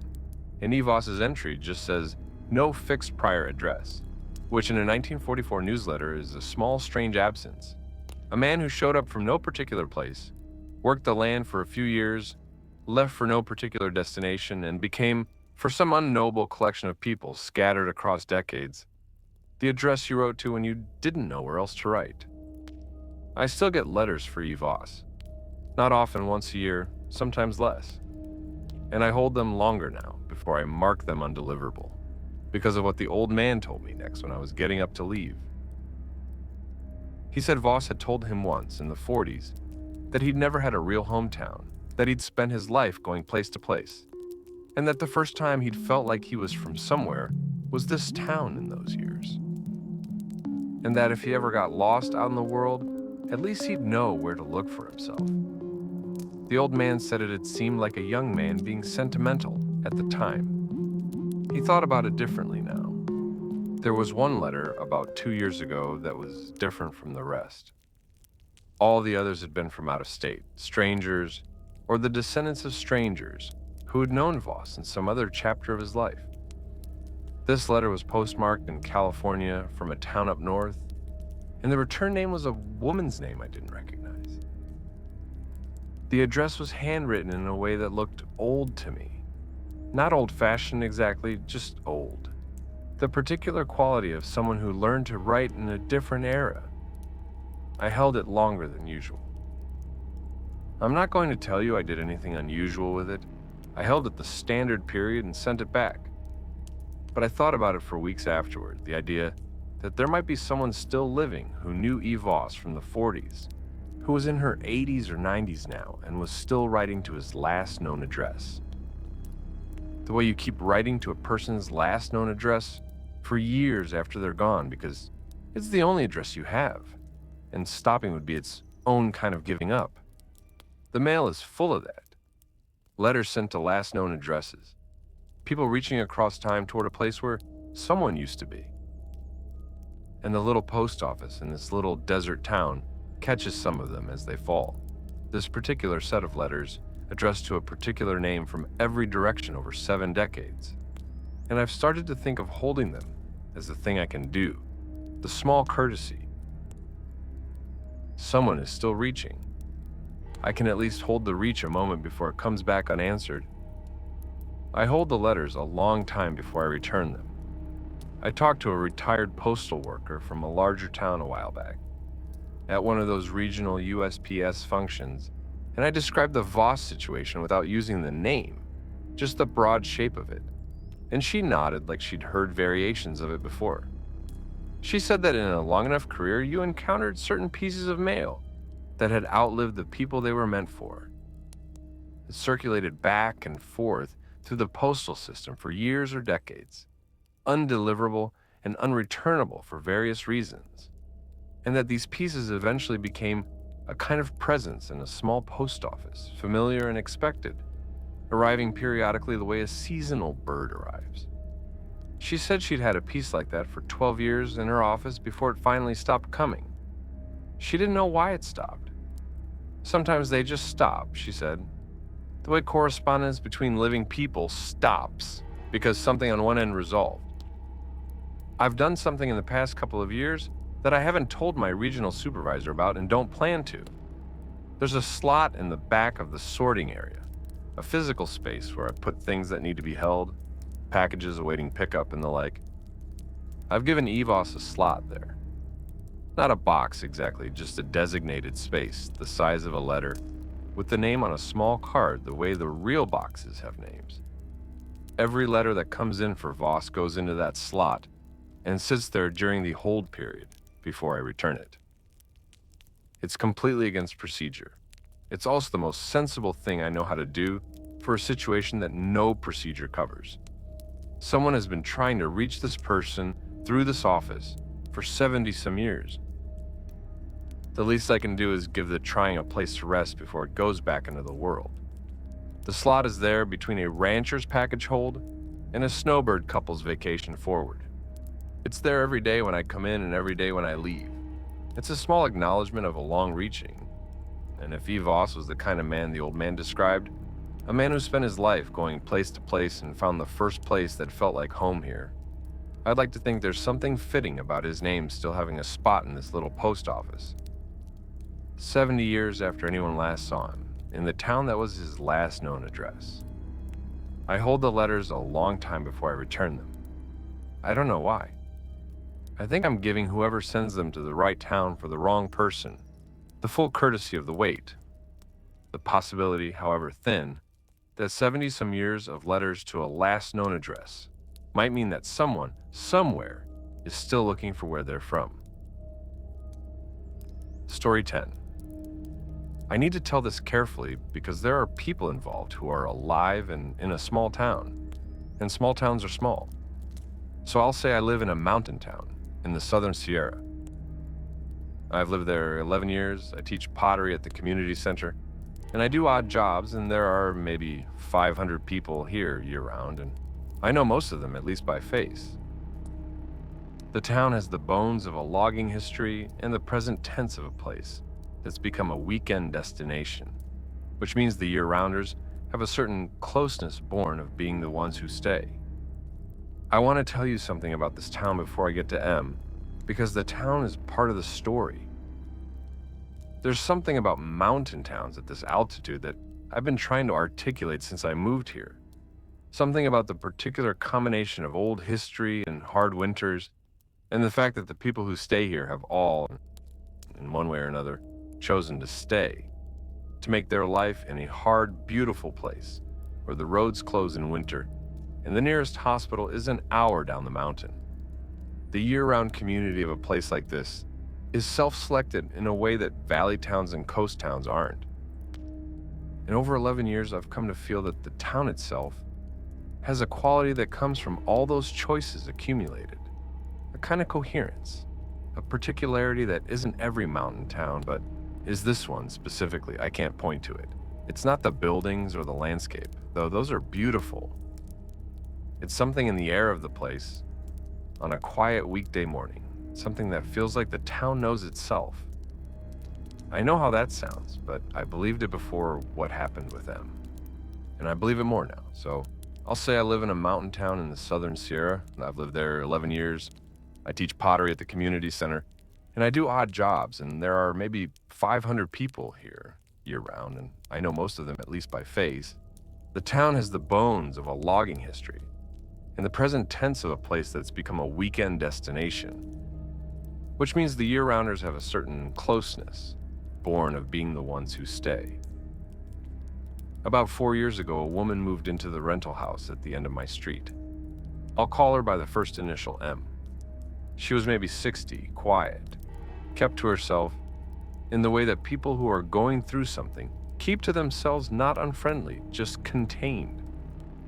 She came to one of my pottery classes. We started talking. Over a few months, she became one of those people who falls into your life in a small town.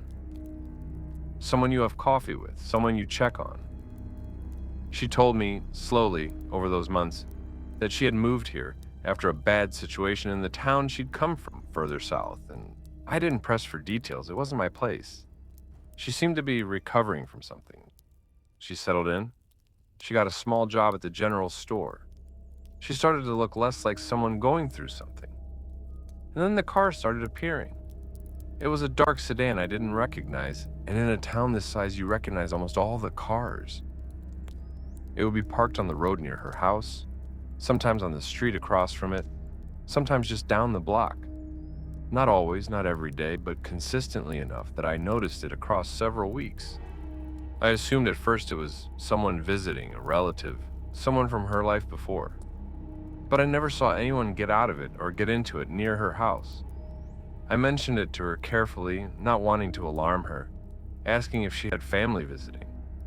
And the way she went still when I said it told me more than her answer, which was, no, she didn't have family visiting. She'd seen the car. She'd been seeing it for 2 weeks before I mentioned it. She knew what it was.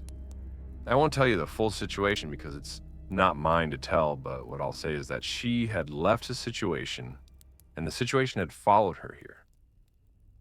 She'd done everything right. She'd moved far. She'd told almost no one where she was going. She'd changed her routines. And it had found her anyway. The car was there because someone had looked hard enough. Here is the part that crosses into what this channel is for. 3 weeks after I first noticed the car, it stopped coming. M didn't leave. No confrontation that she told me about. The car was simply not there anymore, and the weeks went by and it didn't come back.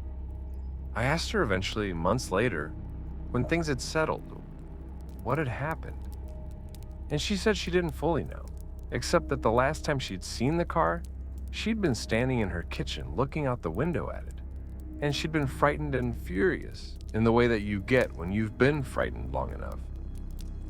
And she'd said out loud to the kitchen, to the house, that she needed this to be her safe place, that she needed somewhere in the world to be safe, that this town was that place for her now, and she needed it to hold. She described it to me in more detail once, a year or so later, when we knew each other well enough for her to tell it carefully. She said it had been the 3rd or 4th week of seeing the car, and she'd been standing at the kitchen window at night looking out at it parked down the street. And she'd been past fear and into the particular cold anger, that comes after prolonged fear, the kind where you stop being scared and start being furious. You're scared that someone has made you this way, that your life has been compressed to watching a car on a dark street.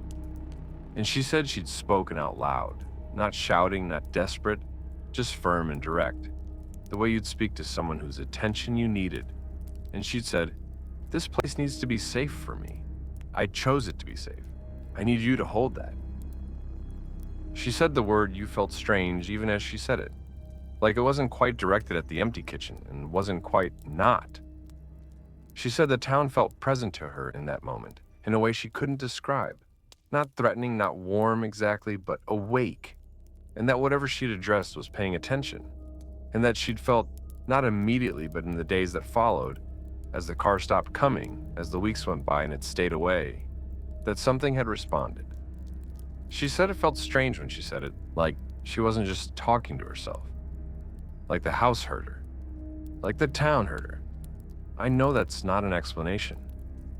I know the car could have stopped for any number of reasons, that the person who'd been driving it could have decided to move on, for reasons that had nothing to do with a woman talking to her kitchen. But M is still here 4 years later, and the car never came back. And she said to me once that she thought that some places, old places especially, the ones that have seen enough human living, develop a kind of protectiveness toward the people who choose them, who need them. And that a town that a person says is their safe place might hear that in some old accumulated way and take it seriously. I want to tell you a little more about M settling in, because it's the rest of the story. She started at the general store that winter, just a few hours a week. And by spring she was full-time, and if you know small towns, you know that working at the general store means you've been accepted, really accepted, because the store is the center of things, and the people who work it become part of the town's circulation. She knew everyone within 6 months. She started coming to the potluck dinners. She learned the local disputes and the local history, and the particular humor of the year-rounders, the dry, laconic humor of people who've stayed in a hard place on purpose. And the town, I thought, knew her back. That's the only way I know how to say it. The town received her in a way that not every newcomer gets received. That particular valley of belonging that opens up for some people faster than you'd expect. She told me once, about 2 years after she moved here, that she'd spent a long time thinking she'd made a mistake, coming to a small town where everybody knew everybody. Because her instinct had been that that kind of closeness was a vulnerability, that everyone knowing your business was a way to be found. And then she'd realized it worked the other way too. When everyone knows you, everyone also notices if you're missing. When everyone knows you, the whole town is, in some sense, paying attention. She said it was the safest she'd felt in years. Not in spite of everyone knowing her business, but because of it. I'll tell you something about pottery that I've thought about in the context of M's story, because I think it's actually relevant. Pottery is one of the oldest human activities, and the reason it endures, I believe, is because it's one of the clearest demonstrations of the relationship between hands and material, between the person making and the thing made. Clay remembers every touch. The fingerprints of a person who made a pot 4,000 years ago are sometimes still in the clay. When I teach a new student to center clay on the wheel, what I'm really teaching them is a conversation between their hands and the material, a back and forth in which both the person and the clay are changed by the exchange. I find that idea beautiful, and I found it true in a longer way than I expected when I look at what happened to M.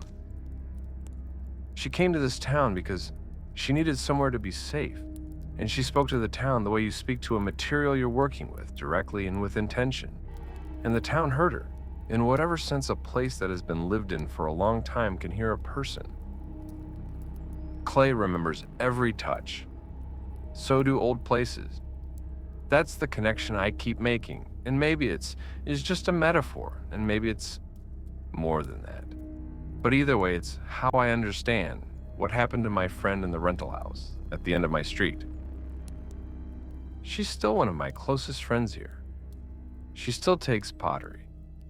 She made a mug last year that she keeps on the kitchen windowsill of that rental house, looking out of the street, and she said it's a kind of marker. She made it herself on my wheel, which she's good on now after 4 years, and she made it deliberately with more care than she usually puts into things for herself. A proper piece rather than a practice piece. It's a plain form, tall, with a slight texture from her fingers that she left in deliberately. And she glazed it in a blue that goes darker at the base and lighter at the rim, the color of the sky above these mountains on a clear winter morning. She put it on the sill when it came out of the kiln, and it's been there since, visible from the street. A small made thing in the window of a house that needed to be a home. She said when she set it there, she said out loud, to the windowsill or the house or whatever hurt her that night in the kitchen, "I'm still here, still mine, still safe." And I asked her if she felt anything respond, and she thought about it and said, not a response exactly, more like a confirmation, like something that had been paying attention saying, "Yes, I know," and settling back into its long watching, the way an old place settles when what it needed to know has been said. This is my house. This is my town.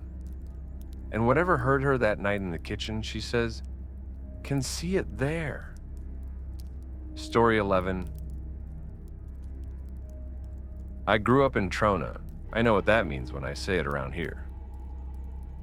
Trona is a hard place. Everyone knows Trona is a hard place. It's an industrial town in the High Mojave, the chemical plant, the dry lake, the moonscape of everything, the air quality. And people who don't know it from the inside think of it the way people think of the bad end of something. But I grew up there and I love it with the specific, complicated love you have for hard places that made you. And when I tell you what happened, I need you to understand it inside that love, not from the outside. Trona is built on the edge of Searles Lake, which is a dry lake, a playa, and the plant processes the minerals from the lake bed. The lake stretches out to the south of town, flat and white and enormous. And at the edge of it, the town just stops. Houses and then the lake, no transition. I spent a lot of time out on that lake as a kid, which is the kind of thing you do when you live somewhere without many other options, and I know it as well as I know anything.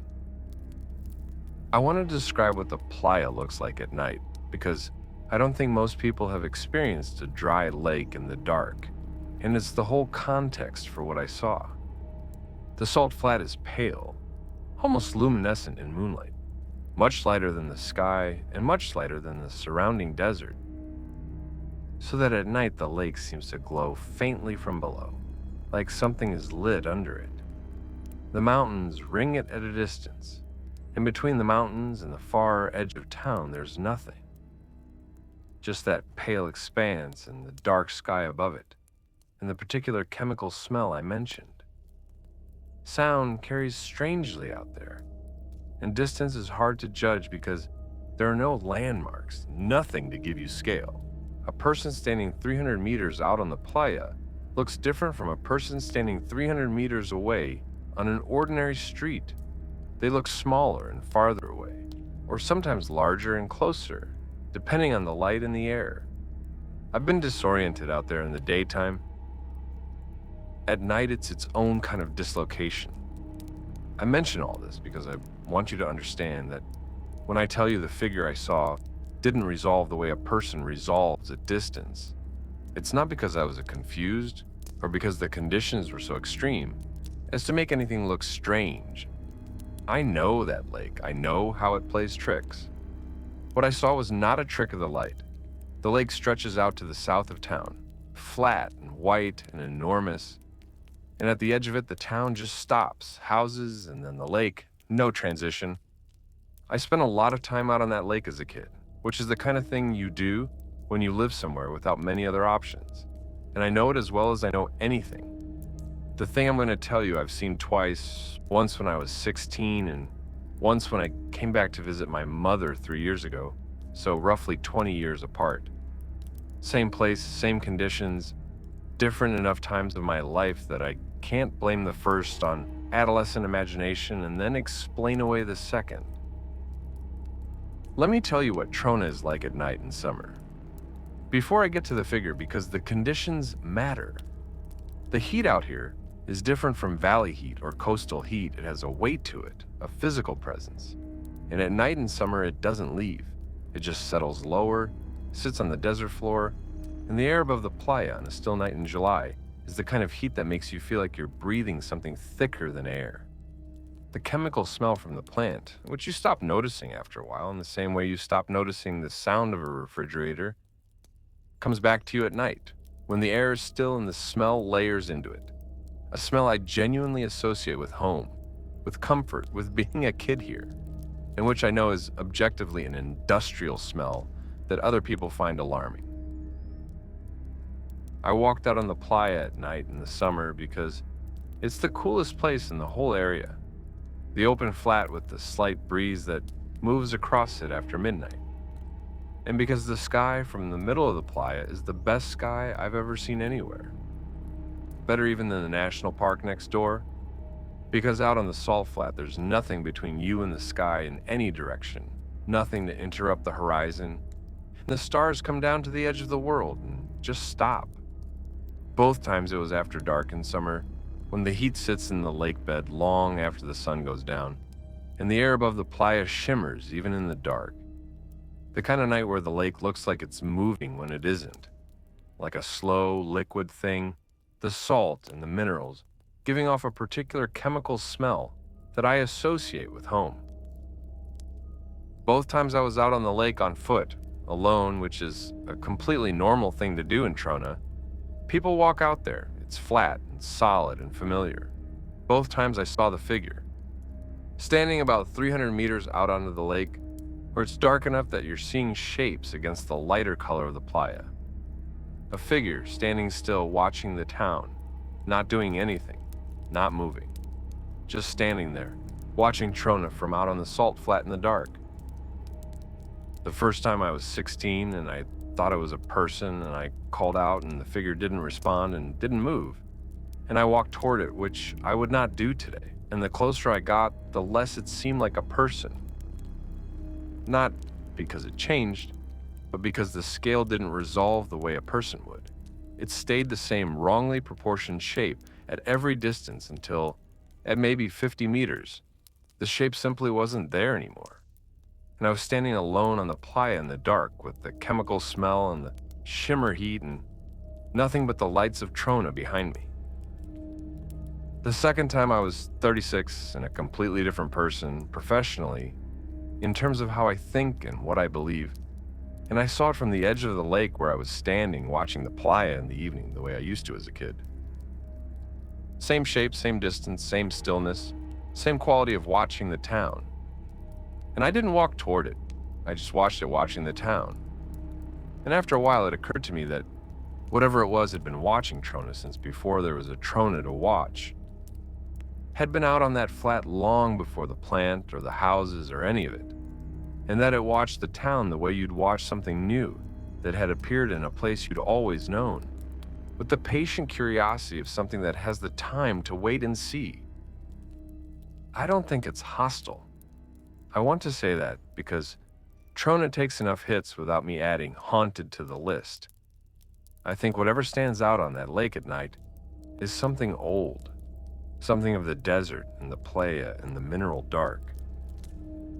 And that the town appeared in its territory, and it watches the town the way you'd watch a thing that arrived in your yard.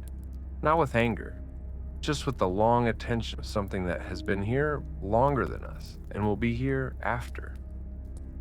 I asked my mother once when I was visiting a few years ago whether she'd ever seen anything out on the lake at night. She's lived in Trona her whole life, which is 50-some years. She didn't answer right away, the way people don't answer right away, when the question has more to it than it seems, and then she said she'd seen something once when she was young, out on the lake at night. She described it the same way I would have a standing shape, the wrong scale at every distance.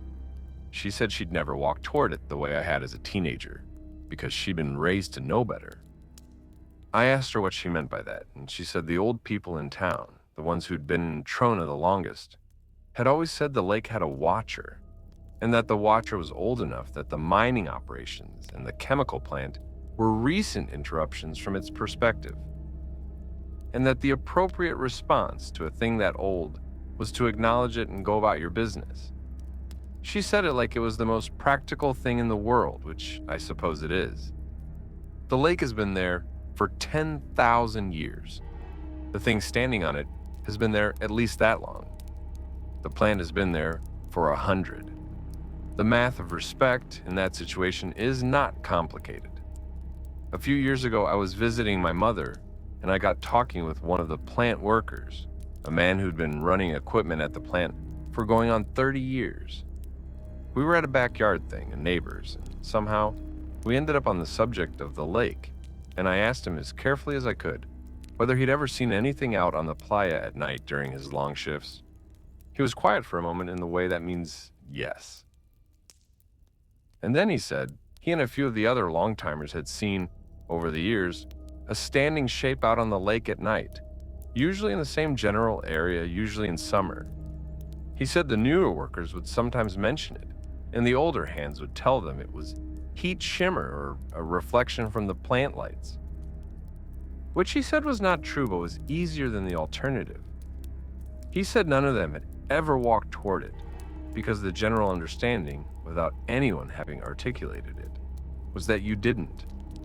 He said it had been there as long as anyone at the plant could remember, and none of them had ever been harmed by it, and that his personal feeling was that it had made its peace with the plant a long time ago, that whatever it was had decided the plant was just the latest chapter in a story it had been watching for, much longer than the plant had existed, and that the appropriate response was to let it watch.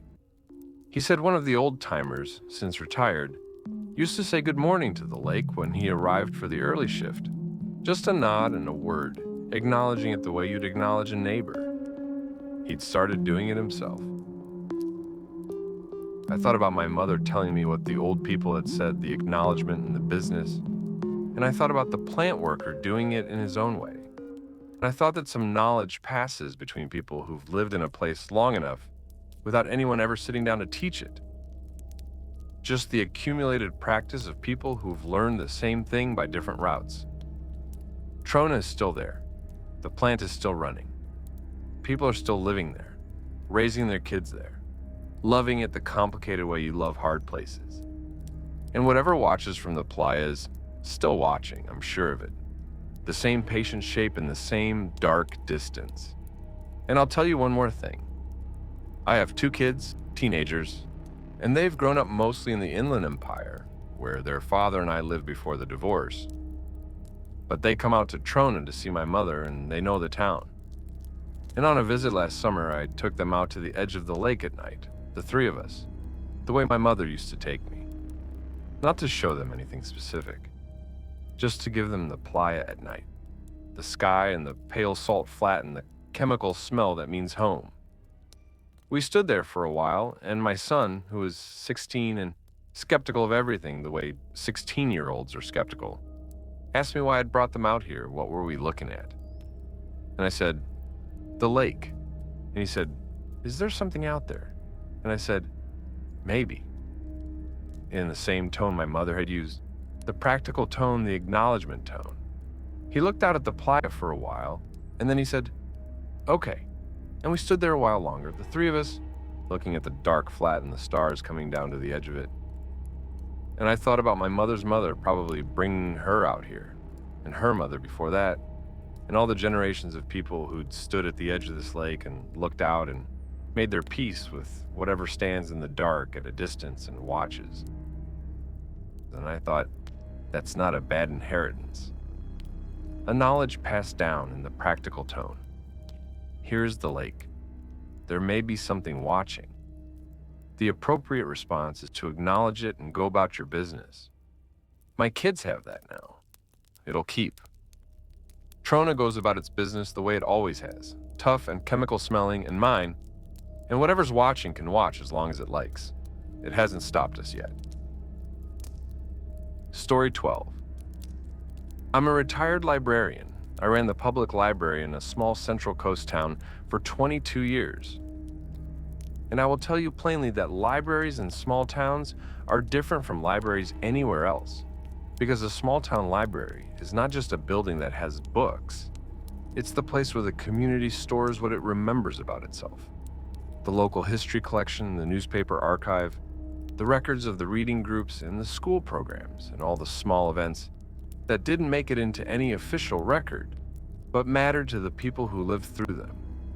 A small town librarian knows her town from the inside out and from the past forward, and I knew mine better than anyone. This account is about what I found in the archive and what the archive suggested and what happened after I understood what it was suggesting. About 8 years before I retired, we received a donation from the estate of one of the town's oldest families. Boxes of material going back to the founding generation, letters and ledgers and photographs, and the assorted paper trail of a prosperous 19th century household. I cataloged it over several months, which meant reading most of it, which is one of the great pleasures and privileges of the work. And in the course of cataloging, I found the letters. They were from one member of the family, a woman, to her sister in another town, spanning about 30 years of the late 1800s. The woman's name was Clara, a name that turns up throughout the collection, signed in the same careful hand across 3 decades, aging slowly in the weight of the pen strokes, the way people age in photographs, the early letters confident and full, the late ones thinner and more careful. I want to explain what it is to read 30 years of someone's correspondence in sequence, because most people haven't done it. You come to know the writer the way you come to know a character in a very long novel. You know the rhythms of her thought, her particular way of beginning a paragraph, her use of certain phrases when she's being careful and different ones when she's being candid, the way she writes about her children versus her husband versus her social rounds. And so, when the tone of the letters changes, when the rhythms shift, when the phrases she uses to be candid go missing and are replaced by the phrases she uses when she's being careful, you feel it the way you'd feel a change in a friend's voice on the telephone. Not because one sentence tells you, but because the whole texture is altered. That's how I knew something had happened, not from a single letter, from the weight of 30 years against the last few. Well-written letters, full of the detail of daily life, the social rounds and the domestic news and the weather. I read them in order, as you would, and for the first 15 years or so, they were the pleasant, ordinary record of a woman's life in a prosperous California household. And then they changed. It started with a description of a neighbor, a man who lived in the house behind hers, whom she described as always being there when she glanced back from her window, standing in his yard at odd hours, watching her house. Not threateningly, she emphasized, but persistently. And she'd mentioned it to her husband, who'd gone to speak with the man and reported back that the man had seemed confused, had denied it, had been polite. She wrote it to her sister as a mild curiosity, a slightly odd neighbor. Over the next year's worth of letters, the neighbor's presence in her writing grew. He was at the fence when she hung her washing. He was on the road when she walked to town. He was at the window of his house looking out when she looked out of hers. She wrote that she was trying to determine whether he was simple, whether he was ill, whether there was some innocent explanation. Her husband saw him sometimes and sometimes didn't. Seemed less concerned. She began to feel, she wrote, as though she were the only one who could see him consistently, and this troubled her. Then there was a gap of 3 months with no letters. The next letter explained the gap. Not directly. She had been unwell, had needed rest, did not like to write when she was unwell, but the handwriting had changed, grown shakier, and the tone had changed, become more guarded, the information in it thinner, the warmth between sisters, somehow at a distance. The last 10 years of letters barely mentioned the neighbor, but they mentioned the house behind hers, with a frequency that was its own story. The garden of that house, the particular window of that house, the hours of light and dark in the windows of that house. She wrote around him, I understood, The way you write around a thing you've decided not to name directly, because naming it gives it something. She died in 1911. I looked up the man she described, found him in the census records, found his house on the old Sanborn maps. And here's the thing I could not square, the thing I sat with for the remaining 8 years of my career every time I walked past the local history shelf. The house behind hers, the house she spent 30 years riding around, is still standing. It's a private residence now, well-maintained, has changed hands several times since, and whoever lives in it now, as far as I know, is perfectly ordinary.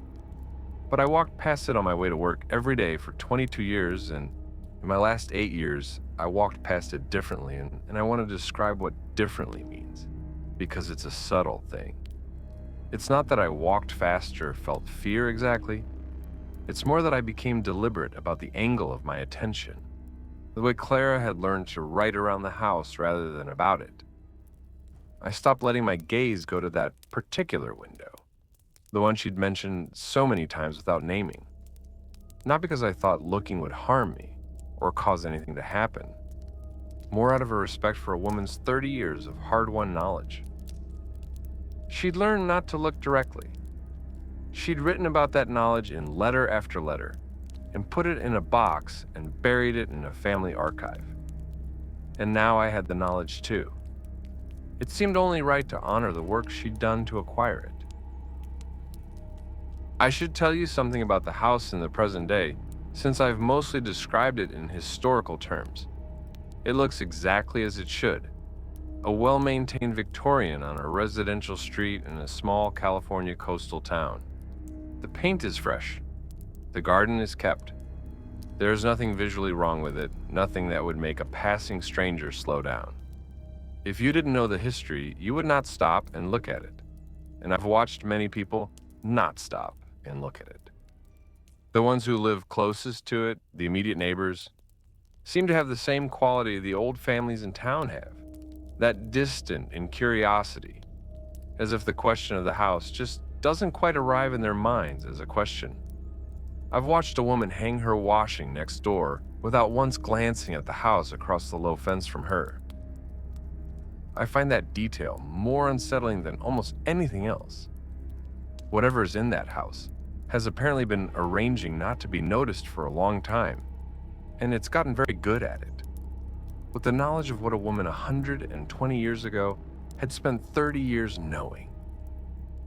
And I can tell you that the house has a quality to it that I'm not able to describe in any terms that would satisfy a skeptic. A quality of attention. The particular window she wrote around is still there. I never looked at it directly. She spent 30 years learning not to, and some lessons from old letters stay with you. I'll add one last thing now that I'm retired and no longer walk past it on my way to work. My successor at the library, a younger woman who I trained, called me about 6 months after she started to ask about the Clara letters.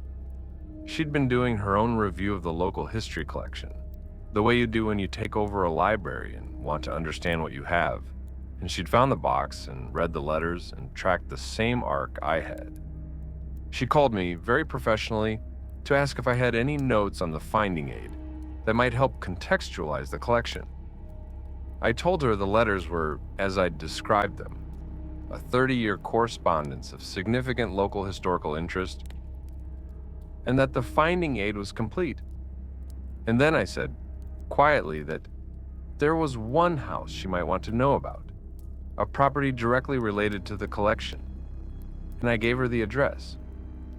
And there was a pause, and she said, "I know that house." She'd already noticed it in her 6 months of walking to work. She'd already been doing what I did, not looking at the window directly, and she'd only been in town 6 months. Some knowledge finds you faster than you find it. I told her what Clara had learned, the only practical advice I had. She was quiet, and then she thanked me, and we didn't talk about it again.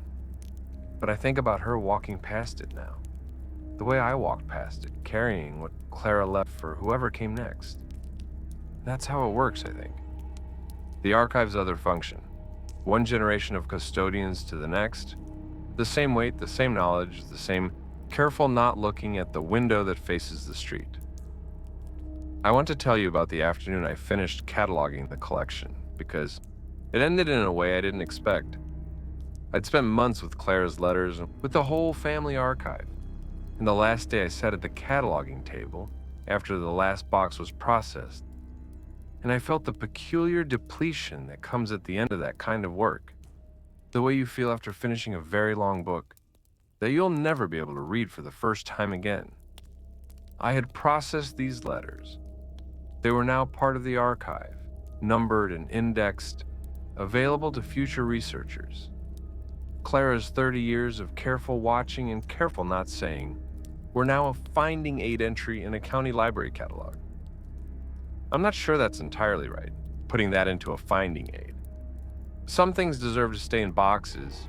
I did tell one person eventually, another librarian at a professional conference, someone from a different county historical collection who I'd known for years and trusted. I told her the outline of it, the letters and the man and the house, and she was quiet for a moment, and then she said, "Do you know how often I've come across something like it in a county archive? Not exactly like that, but records that build towards something, that point at something, that were put away by someone who couldn't say it plainly and hoped someone would read between the lines." She said she thought of it as the archive's other function, the one nobody mentions in the professional literature, which is as a place where people deposit what they couldn't say to anyone alive. I've thought about that a lot in my retirement. I think she was right. Last story coming up. If you've been listening all the way through and you haven't subscribed yet, now's the time. It genuinely makes the difference for whether this channel keeps going. And if tonight's accounts have stirred something up for you, a thing from your own town, your own street, your own years in a place, the address is in the description. I'll read it, and here's the last one. Story 13. I'm going to tell you about a town, and then I'm going to tell you about a road, and both of them are real, and both of them I'll leave unnamed because I'm still living close enough to both that I prefer to keep things vague. What I'll say is that the town is in the northern Central Valley, the flat part, the rice country part, and that it's not a small town exactly. It has maybe 12,000 people, a hospital, a couple of stoplights, the kind of mid-sized valley town that has been there long enough to accumulate a real history, and small enough that the history is in everyone's family somewhere. I want to describe what it's like to come back to a town you grew up in after 20 years, because I think it's the actual context for the whole account, and most people haven't done it.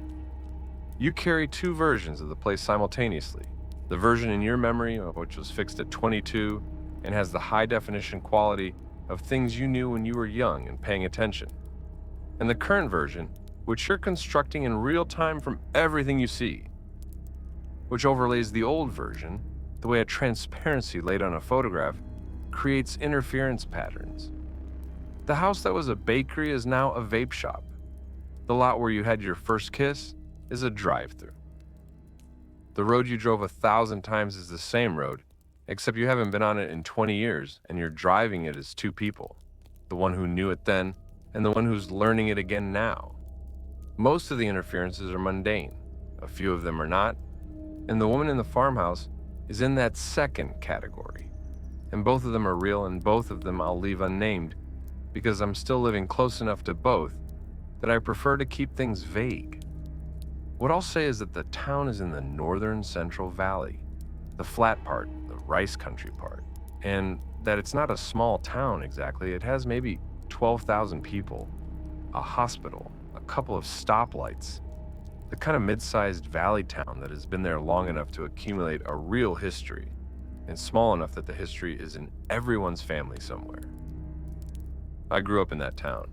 Left at 22, came back at 41 because my father had a stroke and needed to be nearer to family, and I've been back 4 years now, and coming back to a place you grew up after 20 years away is its own strange experience. Things are the same and not the same in alternating patches, and you spend the first year or two recalibrating, matching your old map of a place to the current version. And the mismatches are interesting sometimes and disorienting sometimes. And occasionally there's something else entirely. Let me tell you what it means to come back to the valley after 20 years away. My memories of the place were formed when I was a child and a young person, which means they're disproportionately physical. The smell of the rice fields, the particular quality of the fog in winter, the way the light is different here than anywhere else I've lived, flatter and more diffuse, spreading across the flat land without shadow, everything lit from everywhere at once. I came back and those physical memories were still accurate. They matched what I found, and that was both comforting and disorienting, the way it's comforting and disorienting when a dream is too real. The place had changed in ways, businesses, houses, the demographics of who lived there. But the physical qualities of the land, the light and the smell and the flatness, those don't change. And they were waiting for me the way a body of water is waiting, not conscious of your absence, but exactly where you left it. Because my father had a stroke and needed to be nearer to family, and I've been back 4 years now, and coming back to a place you grew up after 20 years away is its own strange experience. Things are the same and not the same in alternating patches, and you spend the first year or two recalibrating, matching your old map of a place to the current version. And the mismatches are interesting sometimes and disorienting sometimes. And occasionally there's something else entirely. The road I want to tell you about runs north out of town, one of the county routes through the rice fields, straight, flat, bordered on both sides by the levees and the water and the Tool fog in winter. I drove that road as a teenager. I drove it in the dark because in valley towns you drive, there's nothing else to do. And that particular road in the dark with the fog coming in was the most atmospheric thing the region had to offer, which is a low bar, but a real one. I knew that road. I had memories on it. 4 years ago, maybe 6 months after I moved back, I was coming home late from visiting a friend who lives north of town. Drove that county route the way I had 1,000 times as a kid. And I passed a house I didn't remember.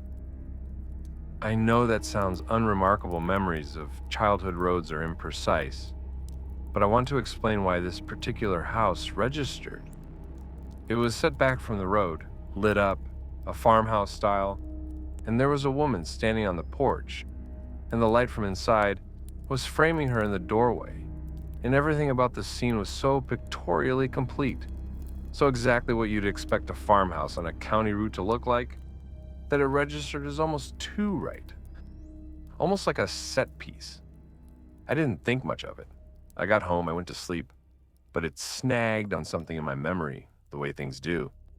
And over the next few weeks, I drove that road a few more times in the evening because I was going that direction anyway. And each time I looked for the house, and each time I saw it, lit up, the woman in the doorway or occasionally just the lighted windows. Familiar now, a part of the road's furniture. About 3 months into this, I mentioned the house to my father, who has lived in that county his whole life, and knows every road in it, and I described the location as exactly as I could. My father looked at me for a moment and then said, quiet but definite, "There's no house on that stretch."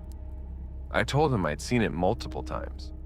He said there hadn't been a house at that location in 40 years, that he remembered it coming down, an old farmhouse that had been condemned and demolished, and that the land had been in rice production since. I went the next day in daylight to check, and he was right. There is no house at that location. There is a rice field and the remains of an old concrete foundation at the edge of it, barely visible in the levee grass, and nothing else. I drove that road again at night, and I saw the house again. Lit up, a woman in the doorway, the scene exactly as before.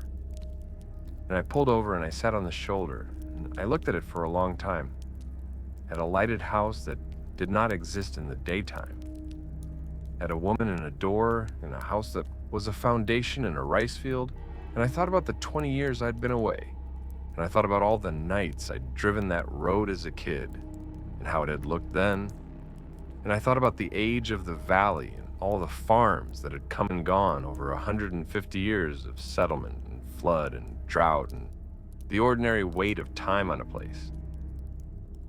I don't know who she is. I don't know what the house is, whether it's the old one that was demolished or something older yet.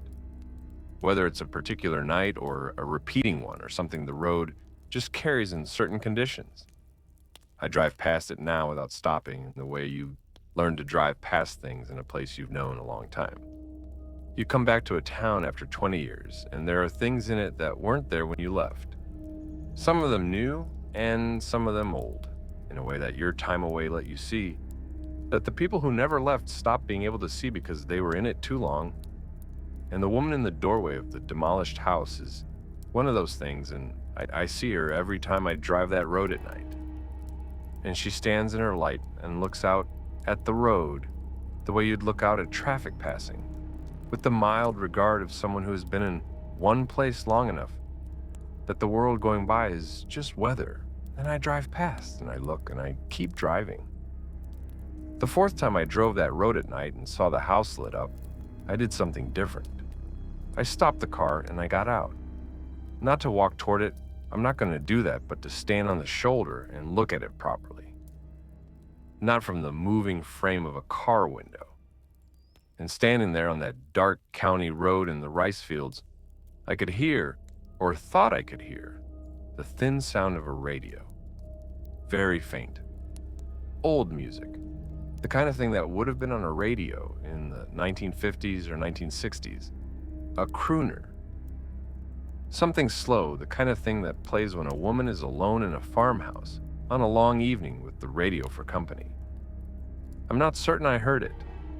The valley has its own sounds at night, the frogs in the rice fields, the distant road noise. And imagination can make music out of random sound in a way that's well documented. But I stood there for 5 minutes, and the sound was there for most of those 5 minutes. And I got back in my car with the specific unsteadiness of someone who has been outside the normal world for a minute and is recalibrating.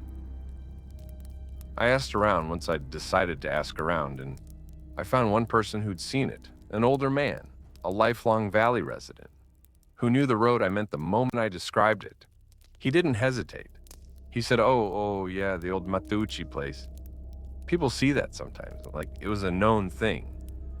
I asked him what he meant, and he said that house had been there as long as he could remember.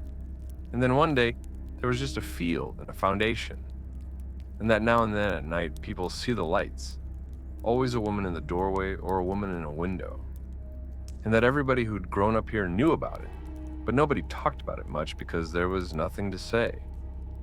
He said it very matter-of-factly, the way people who've lived in one place long enough say things that have outpaced their capacity to be surprised. And then he said, almost as an aside, that the woman who'd lived there had been good people, one of the old families, and that when the county came to condemn the house, she hadn't been willing to leave, and they'd had to be firm about it, and that she'd been in a nursing home in the valley for the last 3 years of her life, and had died there, and never gone back to the house, but that apparently she'd found a way anyway. I drove the road once with a passenger about a year after I first saw the house, and I want to tell you about that because it was the only time I had a witness. My father had a follow-up appointment in a town north of us, and I drove him out and back on that county route because it was the most direct way. I hadn't planned it as a test. We weren't talking about any of this. I'd never told my father about the house. He was recovering, and I didn't want to put strange things in his head. We were talking about his appointment, about the drive, about the rice fields and the late season harvest. Normal conversation. And as we came to that stretch, the stretch with the foundation and the levee grass, I was watching the road, and my father went quiet, in the middle of a sentence. I glanced over, and he was looking out the passenger window. And I looked where he was looking, and the house was there, lit up, the woman in the doorway, exactly as I'd seen it. My father watched it as we passed, the same way I had the first time, and then he turned back and was quiet for a moment. And then he picked up his sentence and finished it. He didn't say anything about what he'd seen.